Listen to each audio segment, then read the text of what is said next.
very, very strongly, losing, I think it was like the last 6 in a row, knocking them out of any possible contention. Tampa Bay won the toss. Cole Ford hits the kickoff for the Raiders.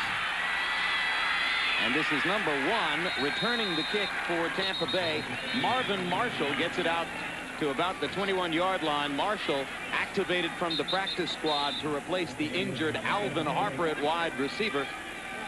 And we take a look at Trent Dilfer's offense for the Tampa Bay Buccaneers. Along the offensive front, rookie free agent George Diaz, he pronounces it George, not Jorge, out of Texas A&M Kingsville, goes against Chester McLaughlin. That's a scary prospect for the Tampa Bay Buccaneers. Allstott has been solid as a rookie fullback. And the wide receivers today are Rob Thomas and Courtney Hawkins in the absence of the injured Harper. On first down, play fake from Dilfer. Short throw to Allstott, the rookie fullback out of Purdue. And Allstott has first down yardage across the 30 before Greg Beekert, number 54, makes the stop for Oakland. Quick look at the Raider defense after the 15-yard gain. Dilfer to Allstott on first down. McLaughlin is the centerpiece of the defensive line. Rookie Lance Johnstone has forced his way into the starting lineup since Anthony Smith walked out about a month ago.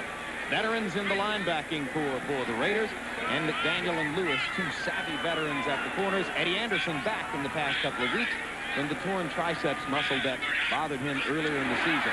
On first down from the 36, and Trent Dilfer told us yesterday that he was trying to get the Raiders to jump with a hard snap count. As a matter of fact, we were talking about Chester McLaughlin. He said, I will personally, my goal is to personally get Chester McLaughlin to jump off sides 5 times today. Offside, number 91. He got one. There's one. 5 yards, first down. Everybody at home, get your little tally board out, and we will. You know what else will happen besides the cadence? You're not going to see it here, but Mike Allstott, the fullback, also shifted over in the backfield. That coupled with the hard cadence by Dilfer threw Chester McLaughlin off. And like I said, get your tally board at home. Mark number 1. He's on his way. There's the first flag against McLaughlin. And on first down and 5, the give is to Eric Rett. And Rett, the prodigal tailback, back from his 94-day holdout, is stopped by Albert Lewis after a short gain. It'll be second down and about 2 for the Buccaneers. Well, Eric Rett is the guy that has come back, like you said, after the holdouts. And I talked to a couple of people who basically said this. They said, you know, Eric Rett is the kind of guy who just loves to play football. Well, I pose this question to you, Jim. If you just love to play football, would you worry that much about your contract? I got 2 words for you. His agent is Drew Rosenhaus. There you go. I think it was Drew's idea that Eric should hold out. On second down 2, Courtney Hawkins in motion. Dilfer gives to Rett. And the Oakland defense not at all fooled by the misdirection. It'll bring up third down for the Bucs after a big play by 91. He also bobbled the ball. Trent Dilfer did as he stepped back from behind center. Watch him here as he pulls up. He never really gets a good hold on it. Hits him in the chest. Finally is able to get the ball off. But the reality is, look at Chester McLaughlin right there. Watch his penetration. I guess he's just trying to get back from being pulled offside. Double team there. And like I said before, his size and his quickness allows him to get that leverage to fly between 2 300-pound linemen. So second and a short 2 becomes third down and a long 4. Buccaneers have been woeful on third down through most of the season. Dilfer throws, though, to a wide open number 84, Rob Thomas. And Thomas, who has been a mainstay in the passing game since moving into the lineup a few weeks ago, has a 15-yard catch and another Tampa Bay first down, but there's a flag down. Offensive interference. Boy, talk about, this is one of the things that the Tampa Bay has had to worry about. You know, and I know it's cliche. I know it's something you say, but shooting yourself in the foot. Pass interference, number 86, offense, 10 yards, third down. That would be referee Tom White. Now, Carl Williams, in that route, started on the outside, moved down inside, and obviously made some contact. You're going to see Carl Williams right down, starts on the outside, runs a pick on number 20 right there, as you see coming across, and that's what they called the interference on. It was basically the call on the pick. So now we make it third down 14 with the football at the 33. Buccaneers need to get it to their own 47 to pick up the first down. Out of the 4 wide receiver set, Dilfer looks down the middle of the field and fires a perfect shot. Caught in traffic by rookie Carl Williams. And Albert Lewis makes the stop, but it's first down yardage for the Bucs inside Oakland territory on the 24-yard Dilford Williams shot. Caught in traffic. He caught it. Just about every secondary player was back there. Watch Dilfer. He's going to look left, then he's going to look back right. And this is one of the things you're seeing with him. More maturity, more poise. Everybody around there. Carl Kidd. We had Eddie Anderson, Albert Lewis, all there to make the play, but not enough to stop him.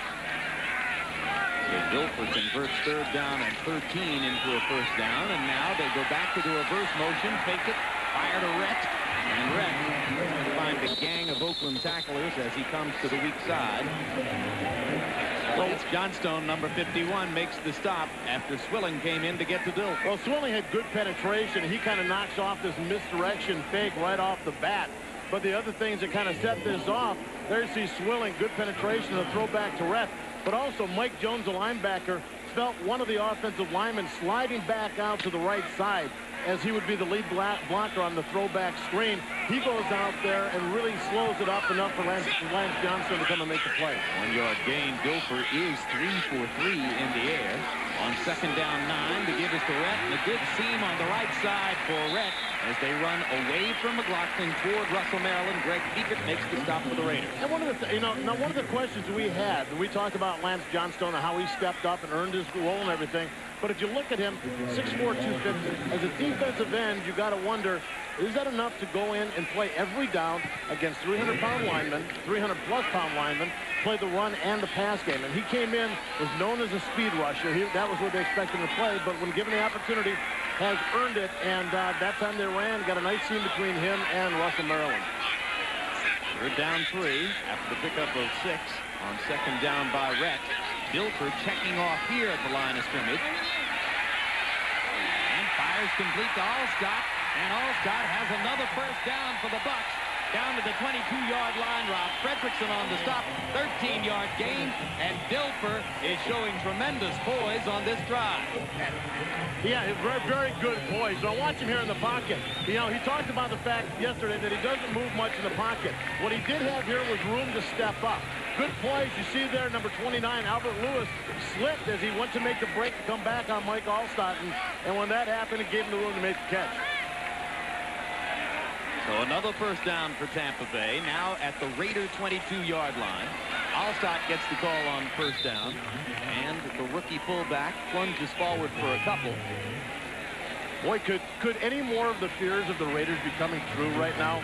To come into this same, and they all talked about it, they say, they're 1-8. But they're a team that has played close. I mean, they lost a close one to Green Bay. They beat Minnesota, so they played good teams closely. And these guys realize that there's got to be a frustration and a need to win that might actually work against the Raiders here. And the former super high draft choice Dilfer, so often fool's gold early in his NFL career, has been pure platinum on this drive. Second down 8. Buccaneers going from the Raider 20. Rhett behind good blocking on the left side of the line is inside the 15 to the 14, about a yard short of another first down. Russell, Maryland finally makes the stop. Yeah, the problem here is Russell, Maryland made the stop about 7 yards downfield. We talked early, and you brought it up, that they have a veteran group of linebackers in Biekert, in Fredrickson, and Mike Jones. But here they weren't getting they weren't getting up into the line. Good, and that's, not so much on the defense. Let's give that to the offensive line of the Tampa Bay Buccaneers.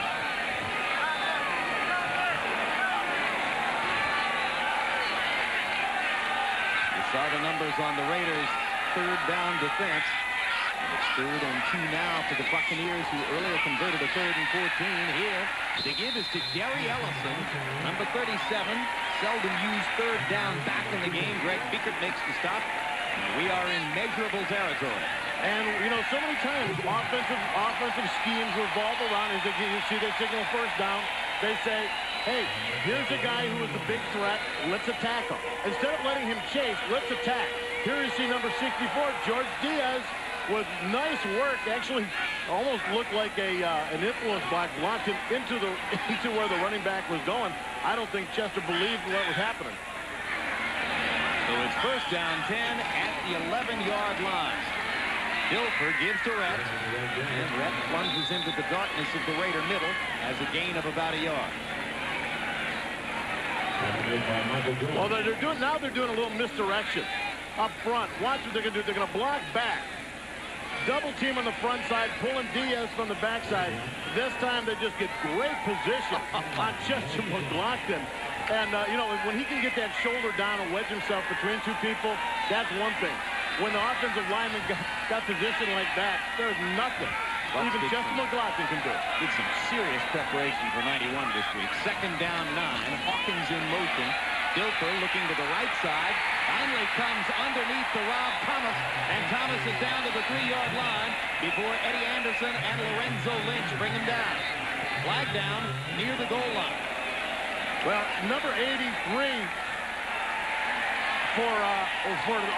excuse me, Dave Moore for the Buccaneers was on the ground right about the goal line with the Raiders standing over him. So I'm anticipating possible interference defensively. Raiders leading the league in penalties, as has been their tradition over the years. Tampa Bay. Illegal contact.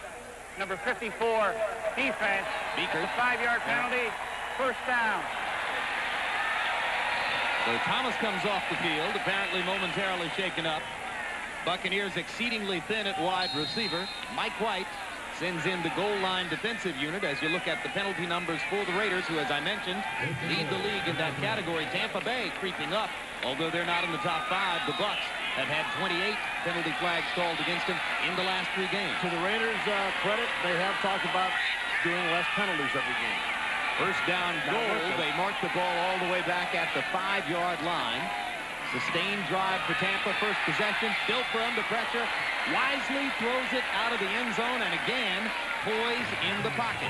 He sure did. And poise in the pocket doesn't mean standing there and taking a shot and taking it like a man. Poise in the pocket means making the right decision when the pressure's on. And that's what you saw him do there. He had good pressure coming from his right side and decided, you know what, got a couple more plays. I'm just going to dump this one into the cheap seats. First incompletion of the drive for Dilfer, but a tactical incompletion and a good one, as he's 4 of 5 so far. I like that, a tactical incompletion. A tactical incompletion. Intelligently chosen. Moore in motion. Dilfer throws to Rhett.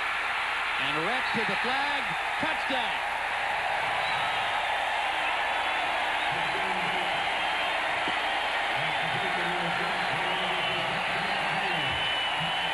Now, he doesn't get a chance to get excited often. Tampa Bay Buccaneers, by far the lowest scoring team in the NFL, take the opening kickoff and go the distance. Watch number 54, Greg Diekert. Looks like he's supposed to be man. Well, actually, he's zoning up in the middle, so you can't put it on him. Somebody should have been a little bit closer. When you see a guy like Derek Brett float out in the flat like that, you got to get somebody out there who can make the play. Michael Husted adds the PAT. And the Tampa Bay Buccaneers thrilled their fans by eating up more than 9 minutes of the first quarter en route to a touchdown that makes it 7-zip Bucs. As we bring it back to Tampa, Michael Husted kicks it away. Carl Kidd returns the kickoff for the Raiders. And Kidd bounces off of tacklers out to about the 25-yard line. A 21-yard return of the kickoff by Kidd. Tony Bowie downfield to make the tackle for Tampa Bay. And the Buccaneers have scored on their first possession for the first time all season to take a 7-0 lead early over Oakland. We'll bring you back to Tampa in a moment. Is a dark cloud inside the silver lining for the Bucs. We'll tell you in a moment. First scrimmage play for the Raiders. Hostetler goes deep, trying to get it to James Jett. Jett between 2 defenders. Can't quite reach the football. Briefly, with regard to Tampa Bay, and excuse me for interrupting, Bob, we should cover this now. Okay.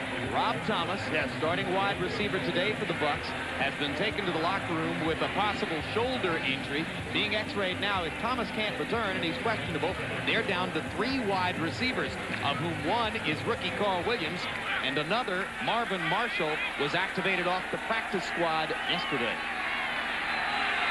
Raiders facing no such problems. They're deep at wide receiver and at running back and throughout the offensive skill repertoire. Hostetler apparently checking off on second down 10 with the football at the 25-yard line. Out of the pocket. And Hostetler finds number 81, Tim Brown. And Brown is down inside Tampa Bay territory on a 40-yard pickup. And you saw there the chemistry between Hostetler and his favorite receiver. Well, you know, he would hate to say that there is a special chemistry between him and one receiver in particular, such as Tim Brown, but you got to see it here. And we're not going to be confused with John Elway and Jeff Hostetler's running ability, but his poise as he runs and his ability to keep his eyes open and find targets are tops in the league, as you see there, and thrown to Tim Brown. 40-yard pickup from Hostetler to Brown on the second play from scrimmage for the Raiders. Now the first running play of the day finds fullback Derek Finner at the ball, and Finner is belted hard as he gets to the 31. Quickly, let's take a look at the Oakland offensive package. The offensive line stable now after some early season shuffling due to injuries. Barrett Robbins has done a good, quiet job taking over as the starting center. And in the skilled positions, Brown, Jett, Ricky Dudley has been the outstanding rookie tight end in the league. Napoleon Kaufman, assuming the starting running back position, leads the league in average yards per carry. Here's the man who makes the Raiders win. Without him, they lose. With him, they have a chance to win. Maybe no quarterback is so integral to his team's fortunes over the past couple of years as this man, Jeff Hostetler.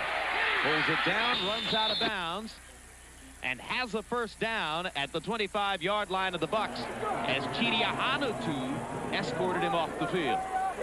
And, you know, you look at him, and Jeff Hostetler, especially in short situations, will actually take the ball and run with it. Two rookies starting in the front four today for Tampa Bay. Marcus Jones replacing the injured Brad Culpepper. Reagan Upshaw starting ahead of Eric Curry. Donnie Abraham, a third rookie, starts at the corner. He's been the biggest surprise in the rookie class for Tampa Bay. Hardy Nickerson and Derek Brooks are supposed to make most of the tackles in Coach Tony Dungy's carefully designed defensive scheme. First down 10 for the Raiders at the 24. And flags fly as the play is interrupted with Joe Aska getting the call. A good penetration up front by the defense for the Buccaneers, although we'll have to wait and see who the penalty is on. I didn't see much movement down there. There's a lot of scuffling, a lot of skirmishing going on between plays down here. Here's Tom White. False start. The right side of the offensive line. 5 yards. Here we go. First down. Not that it's ever worked, but, you know, it's one of the things that you talked about in Raiders of old was their penalties were aggressive. It was part of their nature, part of the physical play. But it's not happening more. Now they're stupid penalties. Offsides, motions, guys doing things that are just outside the framework of aggressiveness. So it's first and 15 at the 29. And Hostetler goes down in the arms of Lonnie Marks. Marks, 7-year veteran outside linebacker out of Tulane, with his 5th sack of the season if it stands. Flag down. Well, you know, anytime you see a flag in a situation like this, first thing you're going to think of is either motion or holding as an offensive lineman trying to protect his quarterback.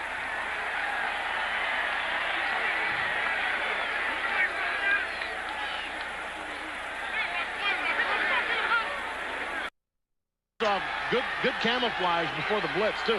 Second down 20, football at the 34-yard line. Hostetler with a 3-wide receiver package, 2 setbacks. Tampa Bay shows blitz, gets to Hostetler before he can release the ball. Second consecutive sack. This time it's rookie Marcus Jones. Boy, they ran a nice game up front. Marcus Jones was lined up at the left defensive tackle. And if we can get a look at this, you're going to see both linemen coming from the right side come in. Marcus Jones goes all the way around behind him for a sack on Jeff Hostetler. It was a 3-man game. Some people call it a twist. Some just call it a 3-man game. But it really can confuse an offensive line. It takes more time. You have to have a quarterback who will hold the ball, but it can be very effective. So 2 consecutive sacks make it third down 26. Rookie Marcus Jones out of North Carolina getting a start today. Hostetler evades a 3rd consecutive sack and then goes down out of the pocket as Chidi Ahanutu chases him down from behind. Man, I will tell you what, there are some Raider players who are going to get chewed out tomorrow. At the start of the, watch this, 72, right over here. Watch this. You're going to get motion. All the rest of the linemen think it's motion. So look, wait, they're all standing around. They're just standing around looking like nothing's happening. Nobody's blocking. Nobody's doing anything. And the Buccaneer defense is going wild.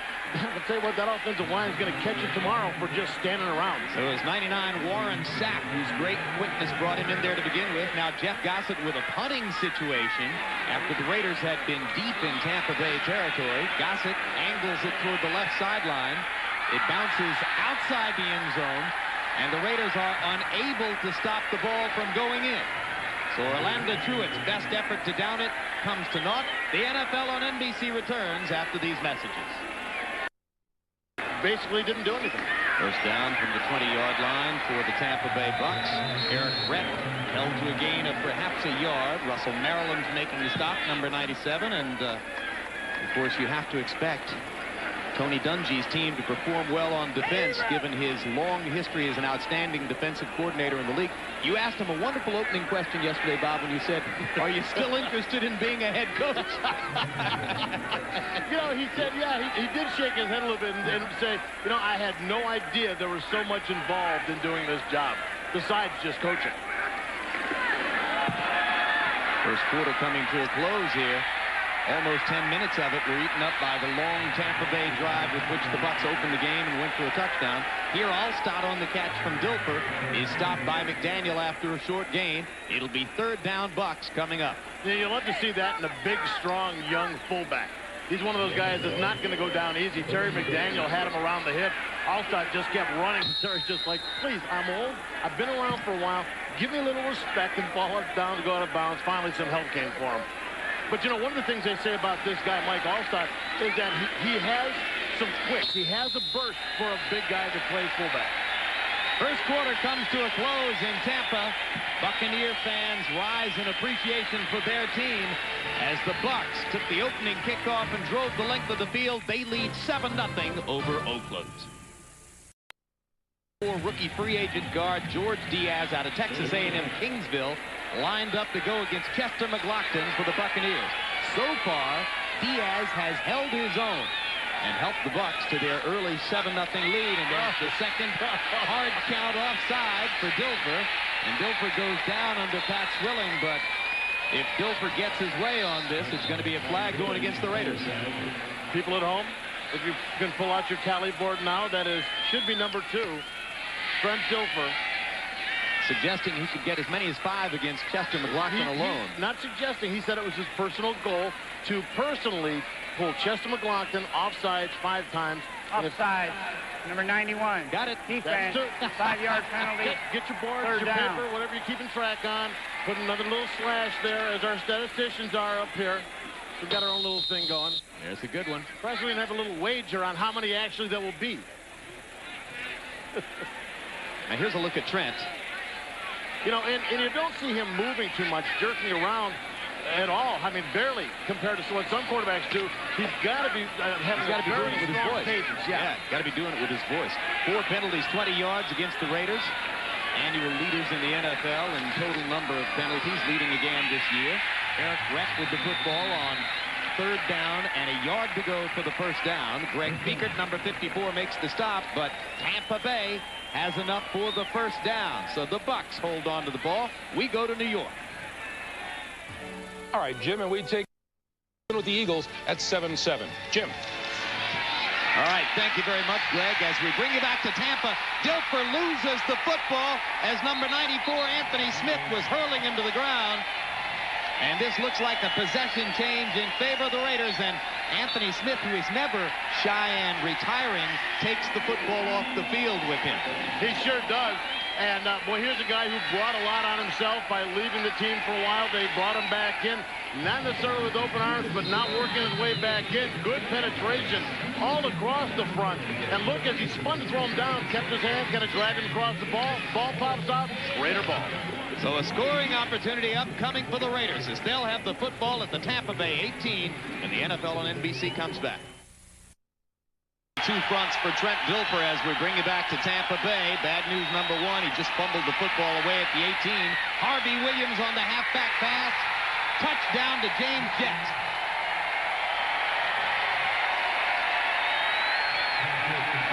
perfectly executed halfback pass for the Raiders after Anthony Smith sack and fumble recovery at the expense of Trent Dilfer. James Jett capitalizes on the throw from Harvey Williams. And, you know, and this is something you don't see very often, but they do run it well, and they run it with Harvey Williams. I'm sure they saw it in the computer breakdown, in the film study, all that, and a lot of times it's played. This time, Tampa Bay caught off guard. Free safety Melvin Johnson in deep center field down there, too late getting the Jett. So the Raiders will look for Cole Ford to tie the game here with the point after touchdown. And Ford operating out of Gossett's hold on the snap from Dan Turk. Sneaks it inside the left upright. Anthony Smith provides the opportunity. Harvey Williams and James Jett cap it off. 7-7. On NBC is brought to you. Anywhere as Cole Ford prepares to kick off for the Raiders, who have never before been in this city to play the Buccaneers. Marvin Marshall activated off the practice squad yesterday, and now a key figure for the Bucs. Takes the football out to the 23-yard line before he's belted down by Kenny Shedd. Flags down on the play after the 22-yard kickoff return by Marshall, and Dilfer comes onto the field in what is now a 7-7 game. Well, some of the Buccaneer guys are suggesting it's against the Raiders, but never happens on a kickoff return. This follows a one-play, 18-yard drive for the touchdown by the Raiders. Halfback pass from Williams to Jett, following Tony Dungy's continuing nightmare. Number 50, during the return, 10-yard penalty, first down. That nightmare. He is more accurate. See there, trademark of a Dungy defense, turning turnovers into points. He says he'd like for them to be forcing more turnovers, which was his defensive tradition in Minnesota. On first down, Dilfer gives to Eric Rett. And the Bucs become extremely dependent on Rett now. Jerry Ball making the tackle. I told you how Marvin Marshall has become a key figure. That's because Rob Thomas, number 84, who in the absence of Alvin Harper has become the mainstay receiver in the Bucs passing game. Thomas, with a separated shoulder, will not return today. Tampa Bay now down to 3 wide receivers, and that's going to create even more pressure on Dilfer as the day goes on. And it's pretty funny what Eric Rett says they've got to establish a pass game. Trent Dilfer says we've got to get the run game going, so it looks like everybody's hoping the other side will do well. After a gain of 5 on first down, Rett has a yard or two here.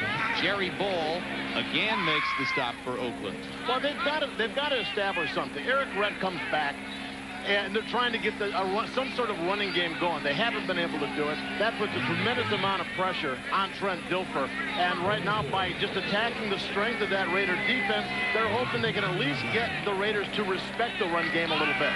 After the loss to the Bears last week, 13-10, Dilfer said, we have entirely too many 3rd and 4 situations. Here comes another 3rd and 4. Let's see if the Raiders pin back their ears and rush the passer. Dilfer releases down the middle, complete to number 86, Carl Williams. And Williams, covered by Terry McDaniel, has first down yardage across the 20 to the 24-yard line. Well, they did. They came off the ball. They got good pressure. But once again, watch the center of your screen there. Between the camera and Trent Dilfer, nothing. Do you see a Raider jersey? Do you see a black jersey? There wasn't, because all their pass rush came up on the outside.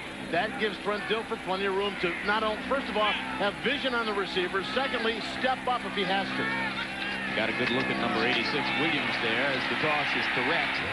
And Rett's dragged down by, again, Jerry Ball, 3rd tackle in this possession. And a loss of perhaps a yard or two. It'll be 2nd down long coming up for Tampa Bay. And a Raider stays down. It's Rob Fredrickson. It looks like he's got a hold of his wrist. Got it caught up there in that pile, but good motion by Jerry Ball. You know, that's one of the things. You look at that defensive line for the Raiders, and you look at their size: Chester, Jerry Ball, well, Russell Maryland. But look at the pursuit. Look at the quickness in Jerry Ball. And you saw Fredrickson, 53, falling there on the right hand and arm. We'll await a report on him when we come back. And you see Rob Fredrickson, after being injured on that last play, falling on his right arm, being helped off very gingerly as he makes his way to the sideline. The team doctor was with him. And we'll wait for a report on this, but with so much attention, it doesn't look good. Loss of a yard on first down, 2nd down, 11. Number 50, Mike Morton in the game at linebacker, replacing Rob Fredrickson. Dilfer takes the snap, gives to Rhett. He's likely to get a lot of work today, and particularly if he can make it work like that. Rhett across the 35 to the 36. Mike Jones makes the stop on a first down pickup for the Bucs. You saw at the start of the play, you saw all the linebackers moved up. You saw Beaker moving up. They're bringing 7, 8 guys in the box. The problem here is with everybody up in the line of scrimmage, boom, boom, look at that. Look at the lane right there. I mean, once you get past that first wave of defenders, when they're all moved up, you've got all the room in the world until the safety comes up to make a play. Saw Allstott going about 10 yards downfield looking for someone to block. He says, hey, I want to put the wood to someone. Eric Rhett gets the call on first down. And Rhett is stopped after a short gain, but again, flags fly. So we'll wait to see if it's yet another penalty against Oakland. And Allstott lost his helmet. He's one of those tough guys, probably doesn't even need it. Well, it wasn't Chester McLaughlin. Number 91. Oh, defense. That's a 5-yard penalty. First down. I was going to say, as the play went on, he was being blocked by Ian Beckles, and I had a feeling that it looked like he was off the ball, but mark it down. That's in the Trent Dilfer, I'm going to get Chester McLaughlin personally 5 times poll. It is up to number 3. 3 of the prescribed 5. I wonder if Dilfer called Chester at the hotel last night to tell him what was coming. There's still 10 minutes left in the second quarter. Hawkins in motion behind Dilfer on first down 5 to give us to Allstott, and Allstott hikes his way forward. Chester McLaughlin had him in the grass, but Allstott scrambles for enough yardage for yet another Tampa Bay first down. Great power, though. Watch, you're going to see Chester here coming off the ball, working up against number 79, Doug Riesenberg.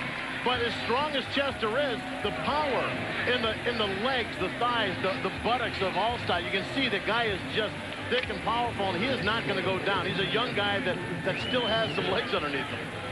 Tree trunk thighs on Allstott. He ain't buying pants off the rack, that's for sure. The 46-yard line, first and 10. Hit in the backfield is Rhett. Lorenzo Lynch banging him on the safety blitz, and Greg Biekert made the finishing tackle. Gain of maybe a yard. Well, this goes back to basics. Lorenzo Lynch had a chance of making a big play, still a pretty good play, but you know, you're seeing these guys trying to make an impact, trying to make the hit look good. They put the head down, they lay the wood to some of these guys, and you know, they don't wrap the arms. Rhett says, yeah, you got wood, I got wood. Bang. Knock you right back. Second down 9. Dilfer gets away from pressure and releases complete. Mike Jones on the stop against reserve tight end Dave Moore getting the start today. So Dilfer continues to find answers from his odd assortment of receivers, as this time it's Moore with the big first down catch. Like you said, they're losing. They've lost starting tight ends. They've lost wide receivers. They're asking everybody to step up. You know, what's Trent telling us? That he can't move? He's got at least enough movement to survive there in the pocket. Watch him here. He knows where the people are around him. He's showing the poise. Just kind of rolls out of position. Chester in his face and finds 83, David Moore. Nice completion. Another big play by Dilfer. First down in Oakland territory at the 42-yard line. This time, plenty of protection for Dilfer, and again, it's Dave Moore. And this time inside the 30 near the 25. Greg Biekert makes the stop. But Trent Dilfer, third-year star out of Fresno State, is making his best early game showing. Right there was Dave Moore. He gets downfield right between Biekert and number 50, Mike Morton. Working on the new guy and the middle linebacker. He just found that seam. Beautiful throw. And that's one of the things Tony Dungy said about Trent Dilfer this year. His accuracy, much better. And you saw it there as he found a seam. Look at those numbers. 9 of 10, 95 yards. What a dramatic improvement in the past 5 games for Trent Dilfer. 2 straight catches for Dave Moore. It's time to give is to Rhett. And the Bucs effectively keeping the Raider defense off balance in this drive. Get a gain of about 5 before Biekert makes the stop. Does this look like a team that's starting to believe in themselves a little bit? It looks like a team that couldn't possibly be 1-8. That's for sure. Exactly. Number 97, Russell Maryland, comes through, makes a hit on Rhett, goes down, and Eric Rhett fighting for more yardage. You're seeing an attitude on this Buccaneer team that you wouldn't expect to see in a 1-8 team. They believe, as Tony Dungy said, that we are going to get better, and everything that we are doing is working towards that goal. Second down 5 after the good pickup on first down by Rhett. 82 Willie Tate in motion from tight end. Again, Rhett with the football. Well blocked at the point of attack. Another first down for the Bucs. Mike Jones makes the stop. Beautiful job of blocking up front. They're not even really using a whole lot of misdirection. Number 61, Tony Mayberry, right in the middle with a block. You see a double team on Russell Maryland. And right there you're seeing Mike Jones and the other linebackers, Beekert, about 4 or 5 yards downfield. They've got to get up and they've got to find a hole to fill and make a play. As you see Justin McLaughlin on the sideline. Already victimized by 3 Trent Dilfer hard counts for offside penalties. McLaughlin stands now on the sideline as for the second time in the game, the Bucs control the ball. Rhett on first down has a gain of maybe a yard. Allstott trying to work some room out in front of him. Number 50, Mike Morton, second-year linebacker out of North Carolina, makes the stop for the Raiders, and Chester comes back onto the field. And also, Eddie Anderson, back up, comes up and making a big play. Tale of 2 seasons for Trent Dilfer. First 5 games, under 50%, 10 interceptions, 1 TD. The last 4 games, you see the significant improvement. Today, so far, 9 out of 10 in the air. So not only have the Raiders improved in the last 4 games, look at Trent Dilfer. Second down, 9 yards to go. Football inside the 15. Dilfer throws in the flat to Allstott, and Allstott is inside the 10 before Eddie Anderson can muscle him out of bounds. Leave it to an old guy to come up and lay some wood. The guy is going to do it. Eddie Anderson will stone the guy. He's going to wrap on too. Watch, little dump pass out into the flat to Allstott.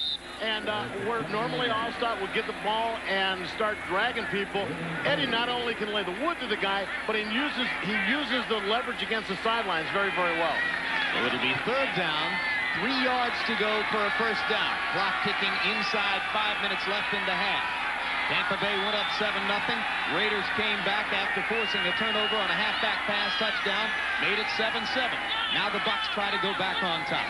Courtney Hawkins in motion behind Dilfer, and the throw is picked off at the goal line. Terry McDaniel takes the deflected football at the goal line and runs it out to about the 14, and a very big defensive play for T-Mac. Well, T-Mac makes the play based on his awareness, being in the right place at the right time. The play was made by Courtney Hawkins. If you're going to tip the ball, you don't tip it up, you tip it down. Hawkins reaching, tips it into the air, and McDaniel with the touchdown-saving interception. A big doubleheader. First, John Elway leads the AFC's top team, the Broncos, against Drew Bledsoe on the... Look at Trent Dilfer, who has just surrendered his second turnover of the game in what has been an otherwise brilliant performance.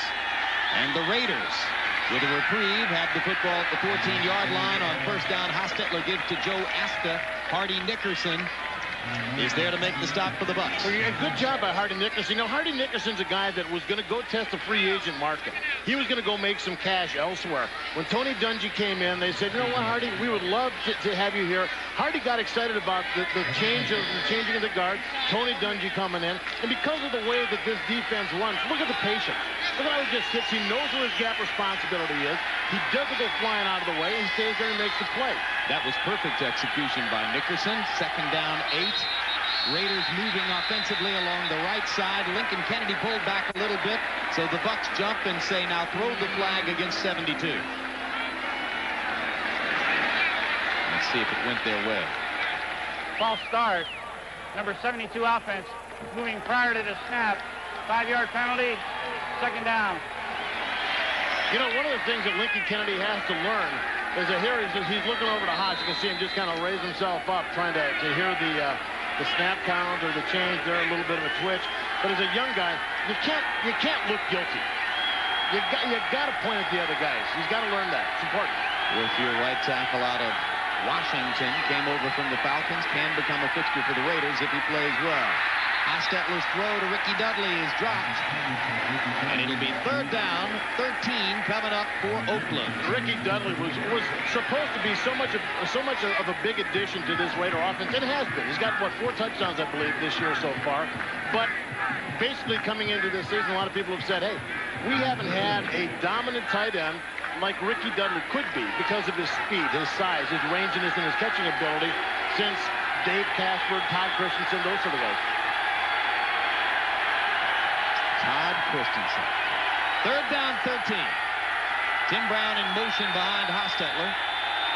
Raiders operating from their 10. Hostetler releases it in the flat to Napoleon Kaufman, and a good open field tackle by number 35, Martin Mayhew, prevents Kaufman from searching for the first down. Raiders will be forced to punt. And great awareness by Mayhew. Playing out there at corner, you've just got to know, I mean, obviously, you've got to be able to cover the deep things, but when you see something's up, you've got to be able to come up and make the tackle, and boy, did he make a nice tackle out there in space. Tampa Bay fans rise to appreciate their defense as Jeff Gossett comes on. First punt, as you saw, went for 39. Number 1, Marvin Marshall, just activated yesterday, waits at the 45-yard line for Tampa Bay. Marshall's going to take it. Plenty of room in front. He goes inside Raider territory to the 41-yard line. Making the stop for Oakland, it was the long snapper, Dan Turk, number 67, 7'7", 216 and a half. We'll be back.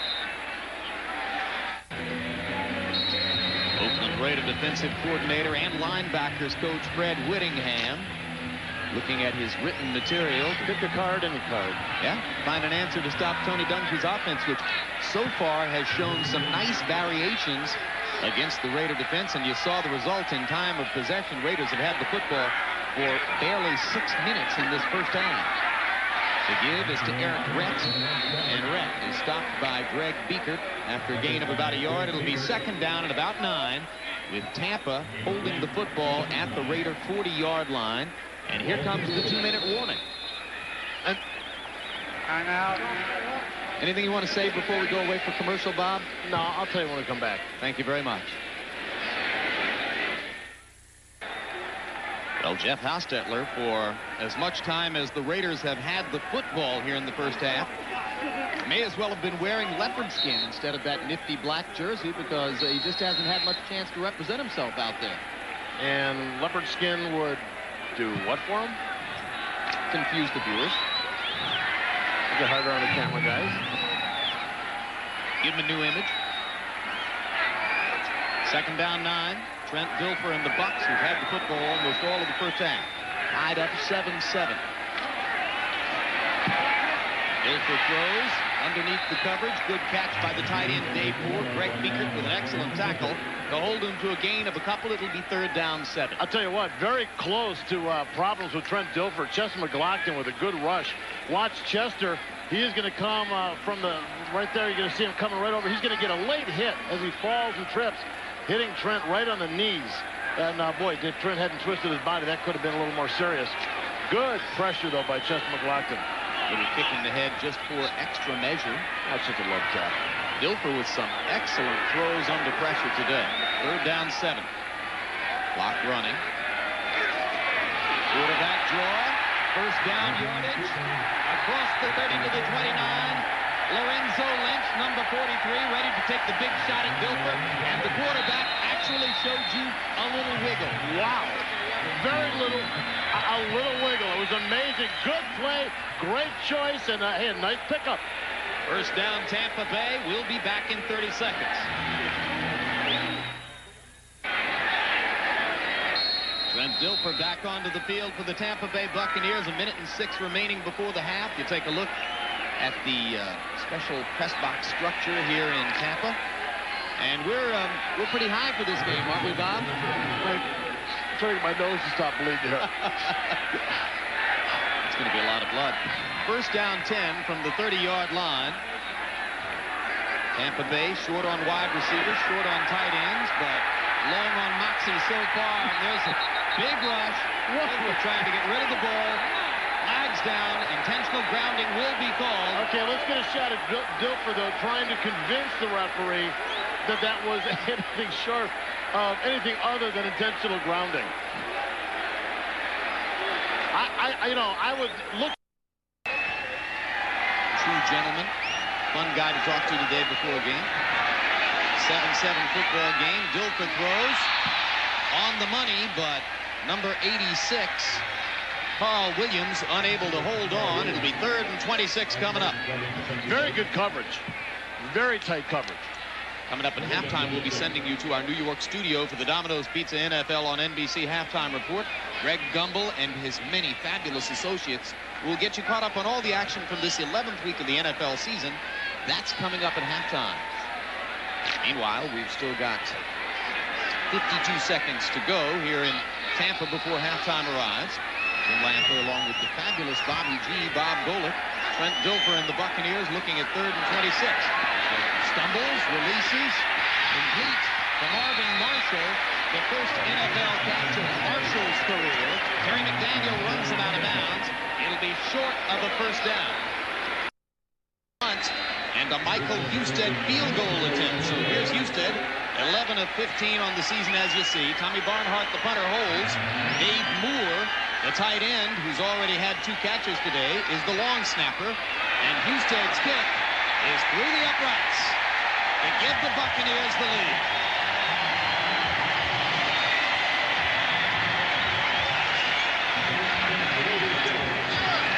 Four-yard field goal by Michael Husted. So Tampa Bay with another productive possession takes a I see the 1970 was the year of the year. The year of the year. From those pictures. Well, haircuts were slightly different back then. Kickoff is taken by Carl Kidd. And Kidd is belted down just as he gets across the 20 to about the 21. Tony Bowie downfield to make the tackle along with Willie Tate. And the Raiders will have the football just outside their 20 with 31 seconds remaining to go before halftime. You know, one of the problems here is you see Jeff Hostetler coming out. Here's the end of the play. The ball gets fumbled. The ball gets knocked loose at the end. Let's see if he's down. Oh, he's down. His knees were down. The ball came out after making contact. Was blunted. His knee was making contact with the ground. Exactly. It was all a tempest in a teapot. 31 seconds to go in the half. Fenner with the football, and Fenner finds good yardage across the 35. Melvin Johnson, the free safety, makes the stop. 13-yard gain on the unusual draw play. There's at least a possibility of it. 23 seconds left. Raiders from just inside the 50. And Hostetler is dragged down by Lonnie Martz, who has his 2nd sack of the game, 6 on the year. Boy, he is so quick on the outside, Jim. He's getting out on the edge. He's getting that speed rush on the outside, and the only one that can get a chance to pick him up and to make a block are the backs. Now, he is... He's been sacked 3 times. 2nd down, 13. 17 seconds to go before halftime. Time for a possible 2 or 3 plays by the Raiders. Wants to go deep. Throws instead in the flat to Harvey Williams. Williams with a good block in front. And some smart play to get it out of bounds as he gets to the 33-yard line. Tony Bowie ran him out. 20-yard gain. And Williams with the heady play sets up a possible Cole Ford field goal try. Very nice. Normal. So it's been an extremely disjointed week for Hostetler, White, and the Raiders. They elect to go with the football. 7 seconds on the clock from the 33. And flags go down again. And if the play clock expired, the penalty would knock them back out of field goal range in all probability because they were right at the limit of Ford's range here. Well, what happens is they start talking on the sidelines. Delay a game. Delay of game against the 5 Raiders, and yards. that's just horrendous. Mike White and Jeff... Clock mismanagement is to get enough yardage on this play to get back into reasonable field goal range. 3 receivers to the right side. Dudley stays in to block. Hostetler throws down the middle. Hobbs gets out of bounds with 1 tick left on the clock. John Lynch ran him out. An 11-yard gain, and Hobbs with that play may have preserved for the Raiders a chance to put points on the board. Good. I tell you what, good route, good positioning, and Hobbs knew exactly what his role was. Get the ball and head straight to the sidelines. You're in position at this point by picking up 11 that you should be close. Only 1 tick to spare. As Hobbs, and thank goodness for his speed. If he was a half step slower, they might be headed into the dressing room right now. So now Ford comes on along with holder Jeff Gossett. And the snapper, Dan Turk, and Tampa Bay calls timeout. This doesn't work. To ice the kicker. This doesn't work. Were they kidding? You can see there that this attempt will be only 1 yard inside of Cole Ford's longest ever. Now your fans and the media go, how come we didn't ice the kicker? He didn't call timeout to ice the kicker. So Dungy follows the pro forma routine. And now the Raiders will try to tie the football game. And they do. No flags on the last play of the first half. Oakland's Cole Ford nails it through the uprights to redeem his coach and their quarterback from a bad piece of clock mismanagement. Now it's a moot point as the Raiders get to 10-10. And it was a high. And Michael Husted kicks the ball away to start the second half for the Raiders. Carl Kidd takes it near the goal line, and Kidd is belted down as he crosses the 15 to about the 17, and Tony Bowie, who already had 3 previous special teams tackles today, makes a 4th after the 18-yard return. Hostetler comes onto the field. Quarterback comparison so far between Hostetler and Dilfer, and Jeff getting the maximum 78 yards out of only 4 completions. Yeah, you got to remember there was 1 completion by Harvey Williams also, but we talked about it at the beginning of the game. Trent Dilfer has really improved as this season has gone on, and he's taken it to a whole new level today. Still Dilfer's 2 mistakes, 1 fumble, 1 interception, helping to keep the Buccaneers from having the lead in the football game. On first down from the 17, Hostetler drops and throws to number 30 or 81, Tim Brown. Brown is dropped by the aggressive Lonnie Martz after a short gain. It'll be second down coming up. You know what? You can really count on Tim Brown. He is the possession guy. And you can see the first half possessions for the Raiders. 2 punts, field goal, touchdown. The key is that they haven't had the ball for very long. 18 plays. Exactly, 18 plays. They haven't had time to actually do anything with it. And you saw the 1-play touchdown drive. That was the halfback pass from Harvey Williams to James Jett. On second down 6 after the gain of 4 on the pass to Brown. Benner has the football, and Benner will be dropped short of the first down by Derek Brooks, number 55, and Donnie Abraham, number 21. Well, flag in that kind of play indicates to me that there's going to be a holding on the outside. Normally when they run off tackle, your tight end or your outside guy ends up grabbing onto somebody, trying to keep them sealed to the inside. Haven't had a flag against Wisniewski today. Or a fine. That's right. And usually the two go hand in hand. I mean, Wiz should just bring his wallet on the field with him and just pay as he goes. Number 82, offense, 10-yard penalty, second down. James Jett gets the holding call. Wide receivers always take a big chance when they're trying to seal off the outside with blocks, because if they lock an arm, they're going to draw a flag. Exactly. And, you know, what are you going to do? You're not a big guy. If you go and block low, like Dale Carter did with Kansas City on Lionel Washington from Denver, you're called a cheap shot. And pretty much a good reason for that play. Second down 16. Sets up the screen and almost threw it into the hands of Brooks. Wow. Just amazing play. Number 82, James Jett was sitting out there waiting for the ball to get dropped off to him, and he was tripped up. And I mean, this was screen pass all the way. Look at the game up front. Nice 3-man game. He drops it off. Jett goes down, and Derek Brooks right over the top of him, getting a hand on the ball. Talk about changing the way this game is going. I'm not sure who Jeff was throwing the football to. Barrett Robbins. That was 63 out there, yeah. Put a block on Brooks, but there was no receiver anywhere near it. I think maybe Harvey Williams was supposed to be the receiver and got hung up in the backfield. Third down 16. Crowd noise rises. Hostetler operating from his 10. And a good open field tackle by Brooks on Derek Benner. As once again, the Tampa Bay defense rises to the moment. There's a flag down in the Raider backfield. Holding on the Raiders. They are just killing themselves. Number 72 offense. That penalty is declined. Fourth down. Lincoln Kennedy draws the holding call. And watch Brooks. Derek Brooks, outside linebacker, Buccaneers. Watch him react. Read the eyes of Jeff Hostetler. Sees the ball dropped up, and when I talk about technique, when I talk about tackling, that was it. put the face in the guy's numbers, wrapped the arms, and drove the leg until the guy was into the dirt.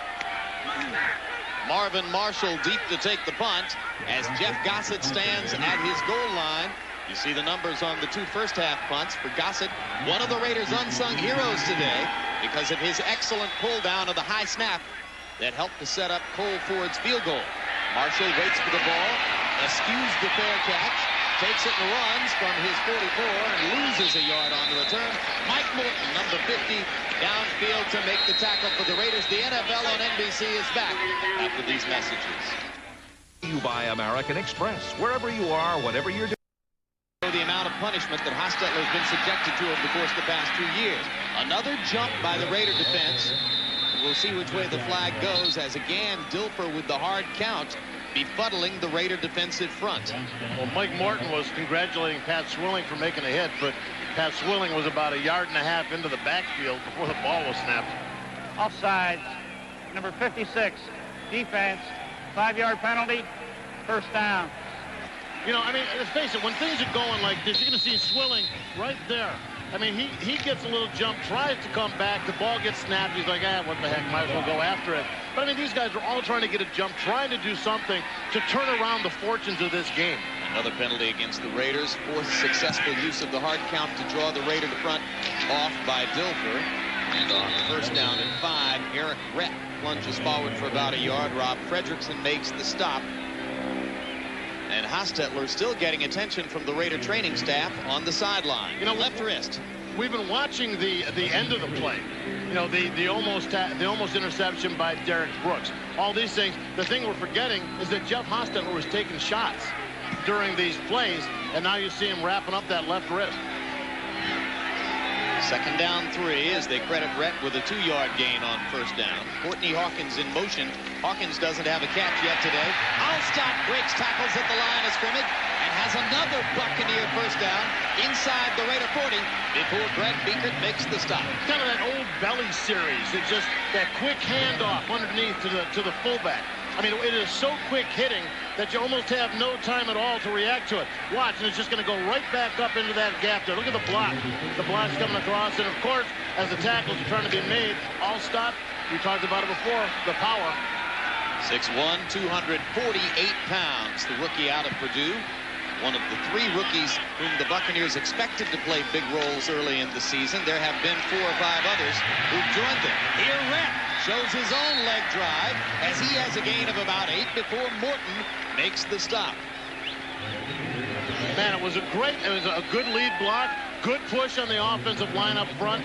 Once again, Alstott, watch him, he gets a little motion. He's going to go straight up and block right there. Rett's just going to follow right behind. Watch it here as it unfolds. Alstott, nice block on Greg Biekert. Look at that, just hits him, drives him, walls him, nothing Biekert can do. On second short, Biekert is again there to make the stop. And again, Rett had the football, and as they mark it, they're going to be still short of first down yardage, so it will be third down coming up.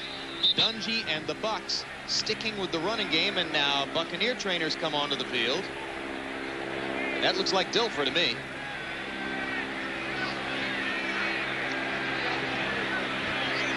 Nope. Could be Doug Riesenberg. And Dilfer is up and in the huddle. So we'll wait to identify the player. Well, I do think it is Riesenberg, but we'll identify him for certain when we come back from this break to the NFL on NBC.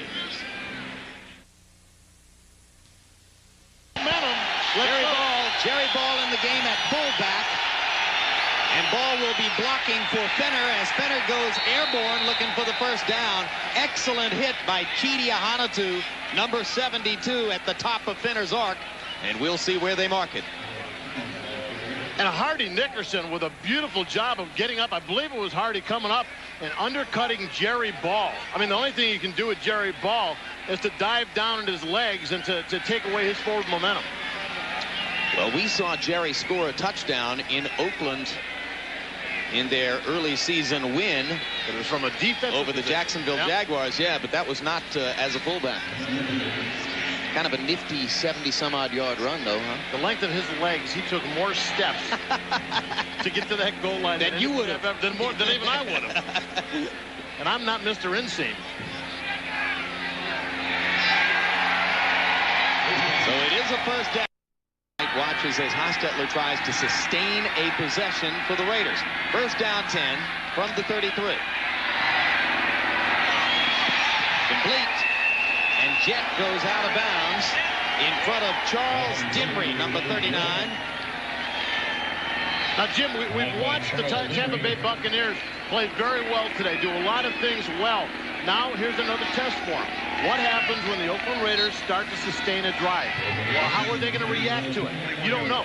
In a situation where you're 1-8, I mean, everything is new. Every new experience is new, and reacting to a good drive by the Raiders is going to be key if they want to have a chance in this game. 12-yard gain on the pass to Jet, and now Kaufman breaks away to turn a 7-yard loss into a 5-yard gain. Melvin Johnson makes the stop for the Bucs. And that was Nat Kaufman all the way.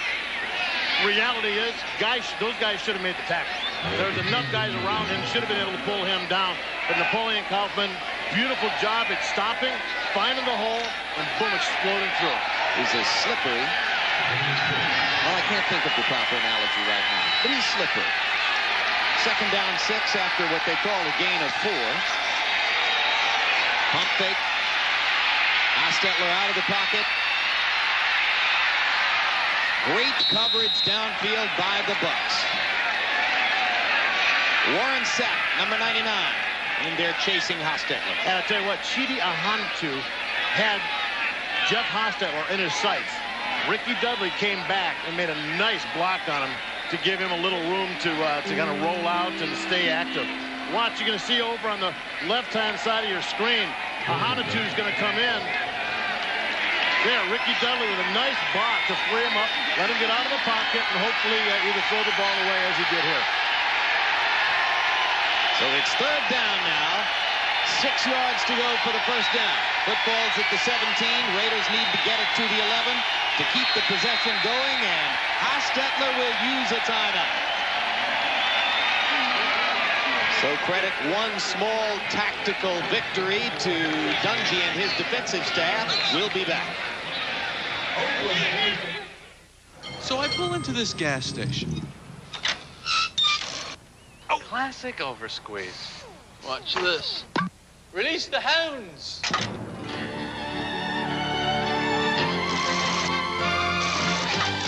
Perfect pump. 5:44 left in the third quarter. Raiders tied up at 10 apiece with Tampa Bay. Third down 6 from the 17-yard line after an Oakland timeout. Blitz. Hostetler completes to Darrell Hobbs, and Hobbs is inside the 10 to the 9. Donnie Abraham makes the tackle, but the Raiders convert 3rd and 6 into 1st and goal. Boy, and Hostetler is hot. Watch this throw once again. He works up against Donnie Abraham, and John Lynch comes in late. Top of your screen, Abraham, Lynch both coming in. But Abraham just a hair late at making a play on that ball. And a bullet throw by the Haas. First down goal from the 9. Current drive, longest of the game so far for Oakland. Hobbs, who had a big play to set up the field goal just before halftime, makes another big play here to keep this drive alive. And Hostetler throws it into the arms of Hardy Nickerson. So just as Tampa Bay gave away a touchdown opportunity on an interception throw by Dilfer at the goal line, Hostetler now returns the favor with the throw right into the hands of Nickerson. Ricky Dudley was in a crossing route over the middle. He was looking to get it to the big man, the tall man with the good hands, and Hardy Nickerson, as you see, second INT this season, steps in front of the ball for a nice grab. Watch, you're going to see Ricky Dudley, 83, crossing in right in the middle. You see Nickerson down to the bottom part of your screen, steps right in front of Ricky Dudley. Beautiful, and I'm surprised Hostetler didn't even see Nickerson floating in there. Satisfying moment for the former California Golden Bear, Nickerson, who has made so many thankless tackles for the bedraggled Bucs over the years. Allstott was moving before the snap. Rhett gets the football. Flag finally goes down. This should be procedure against the Buccaneers. I think the Raiders have figured that play out. Seems like every time Allstott goes in that short motion, hesitates, they run it to that side. That time Trent just didn't snap the ball quick enough.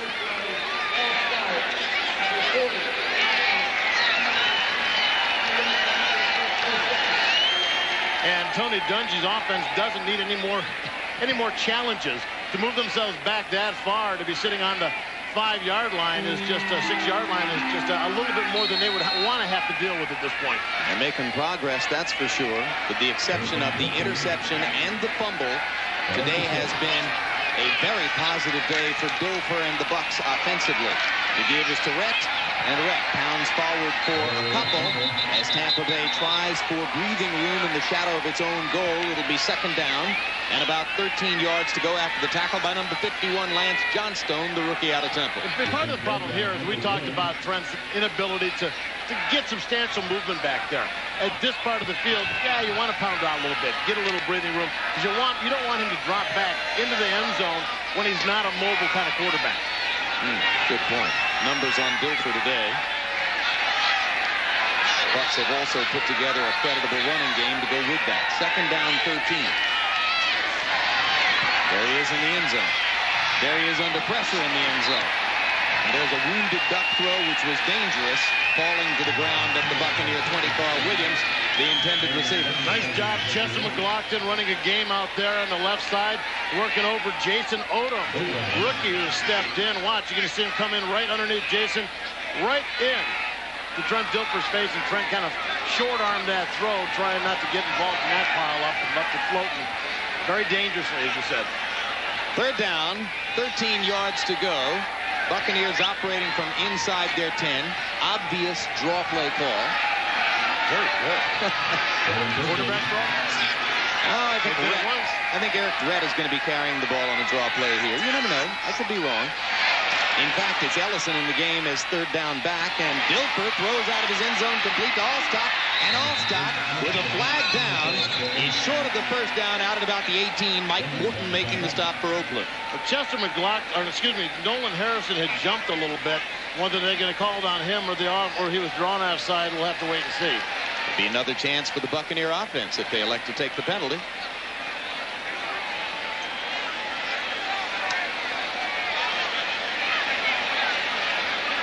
Yeah, Nolan Harrison was in for Chester McLaughlin working the defensive tackle. Despite his youth and, hey, maybe a slow growth, but he's certainly seen a lot of growth this year. He's created 5 flags against the Raiders for jumping off against his cadence, and they almost did it again. Dilfer releases, complete to Marvin Marshall. He's still short of the first down across the 20 to about the 21. Terry McDaniel there on the coverage and got just enough contact against Marshall as Marshall came back from the ball for the ball to keep him away from the first down mark. Also, it looked like Pat Swilling with some games down there in the line. Got into his face again, forcing Trent to short arm it a little bit. Forcing Marshall to come back and make the play a little bit short of the first down. And Tony Dungy, smart move. Right here, you don't want to make it any easier for the Raiders, who proved last series that they can run the ball and they could pass the ball and they could put a drive together, get a punt and get them out of good field position. First bunt of the game for Tommy Barnhart. Last year he kicked for the Carolina Panthers. Didn't want to take a pay cut there, so he came here and dislodged Reggie Roby. This one's a bomb all the way back to the 21-yard line. Tim Brown trying to get outside and gets a return of about 6 or 7 yards, but Derek Brooks is downfield to make the stop. And Brown is still on the ground after the big hit by Brooks. 60-yard punt by Tommy Barnhart. So far, he had actually outkicked his coverage. There is no infraction on the play. It was not an ineligible lineman downfield. Therefore, we are picking up the flag. For the Oakland's ball. Timeout. We bring you back to Tampa. The Raiders again with the football. It was 10-10 at halftime, and now with 3:02 to go in the third, it remains 10-10. When last Oakland had the ball, they drove to the shadow of the Tampa Bay goal line, but Jeff Hostetler gave it away on an interception to Hardy Nickerson. Here, Hostetler begins with a completion to Tim Brown, so Brown apparently recovered from the hard hit he took on the punt return. Well, you know, they're in a hurry-up offense once again. No huddle. They're stepping up to the line of scrimmage, and what they're doing well, they're not even worried about the run game anymore. They're just throwing the short pass game, and it's working well, working underneath against the linebackers. 2nd and 2 after the 8-yard completion on 1st down. Here, the give is to Kaufman, and Kaufman with those fabulously nifty feet is across the 45 to about the 47 before Martin Mayhew makes the stop. You know, one of the things we heard about this defense is they're trying to do too much. Guys are overplaying. You might have seen it there as the defensive ends, linebackers, attack the point of attack a little bit too strongly, giving Napoleon Kaufman a chance to find a nice cutback hole. Raiders stacked to the right side on 1st down 10 from the 46, still operating out of the no huddle. Tampa Bay in its base defense, showing blitz and coming. Hostetler finds Brown, singled up against Mayhew, and the damage is done as Brown goes deep into Tampa Bay territory to the 21 before Melvin Johnson made the stop. Put it on Tim Brown. The guy, you know, he's fast. He's got some speed. He works out of the slot, but he is so good in finding the open zones, finding the open spots. Watch him here. He's just going to make the move in and just turn it back out again. Just enough movement just to beat the defender, get some running room, and hey, face it, Tim Brown does most of his damage after he's got the ball. On 1st down and 10, the give is to Harvey Williams, and Williams, who threw a touchdown pass for the Raiders' 6-pointer, is into the secondary before he's stopped by John Lynch, and it'll be about 9 yards pickup, 2nd down and a yard from the 12. Raider offense comes straight back to the line of scrimmage. Williams gets the call from Hostetler. That 9-yard pickup was Harvey's 1st carry of the game. Now here's Harvey's 2nd carry of the game, and it'll give the Raiders 1st and goal again inside the 10. Again, John Lynch making the stop. Boy, nice blocking up front. The offensive line. Lincoln Kennedy that time was working up against number 72, Chidi Ahanatu, up on the top side of your screen. Gogan with a nice pull, and just a beautiful opening of gaps, and the backs are finding them. They're not even have to search too hard. On 1st and goal from the 8. It was at about this juncture that Hostetler threw the unfortunate interception on the last Raider possession. Gets away from pressure. Back to the end zone to Hobbs. Touchdown.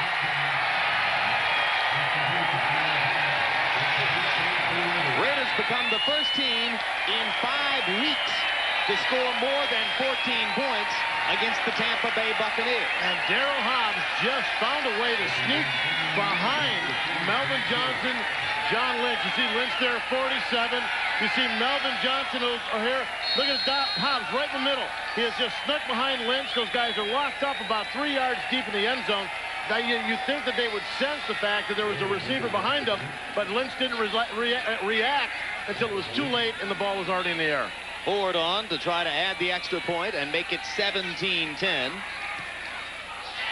And Gossett's hold sets up Ford for the kick right up the middle, and with 24 seconds remaining in the 3rd period, Oakland knocking on the door through much of the period finally breaks through as Hostetler is beginning to develop another clutch receiver to go with Tim Brown. His name is Darryl Hobbs, and he scored there. I think Mike White is going to have to take his halftime speech and make it a book on tape and sell it because he's done something. But I can hear talk radio in the Bay Area Monday right now, Bob. Look at what we did Monday night out of the no-huddle against this in the future. Well, let's put it this way. They'll probably use it for a lot of the rest of the game. Number 1, Marvin Marshall waits at the goal line as Cole Ford prepares to kick it away for the Raiders. Raiders now playing from ahead for the first time in the game.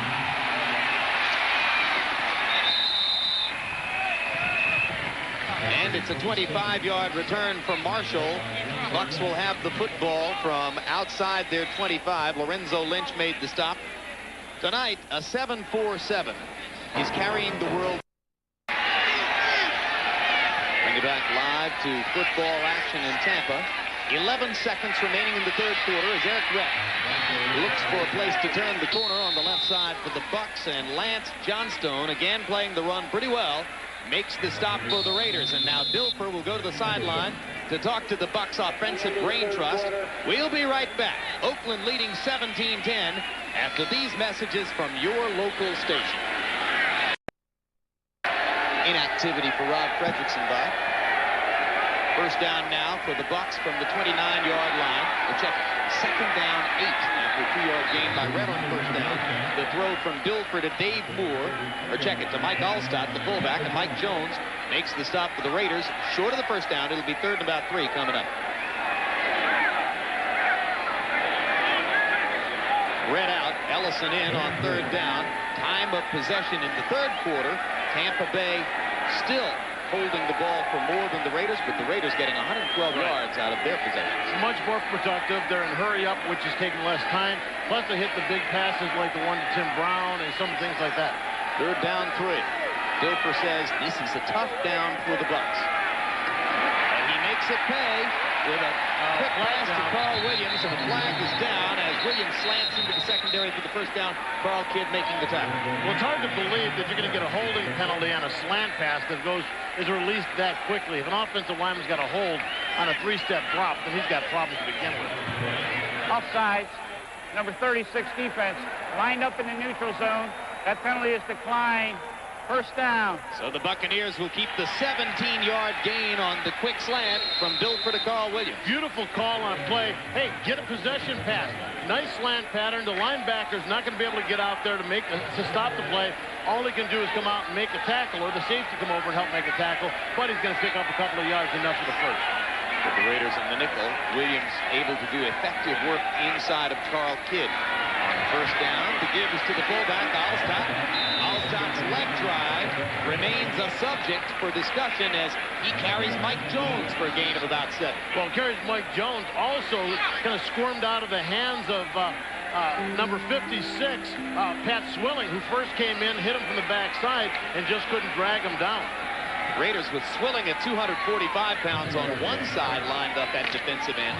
John Stone just over 250 pounds at the other defensive end. Teams are going to run off tackle against him a lot. You would think that they would start focusing on that.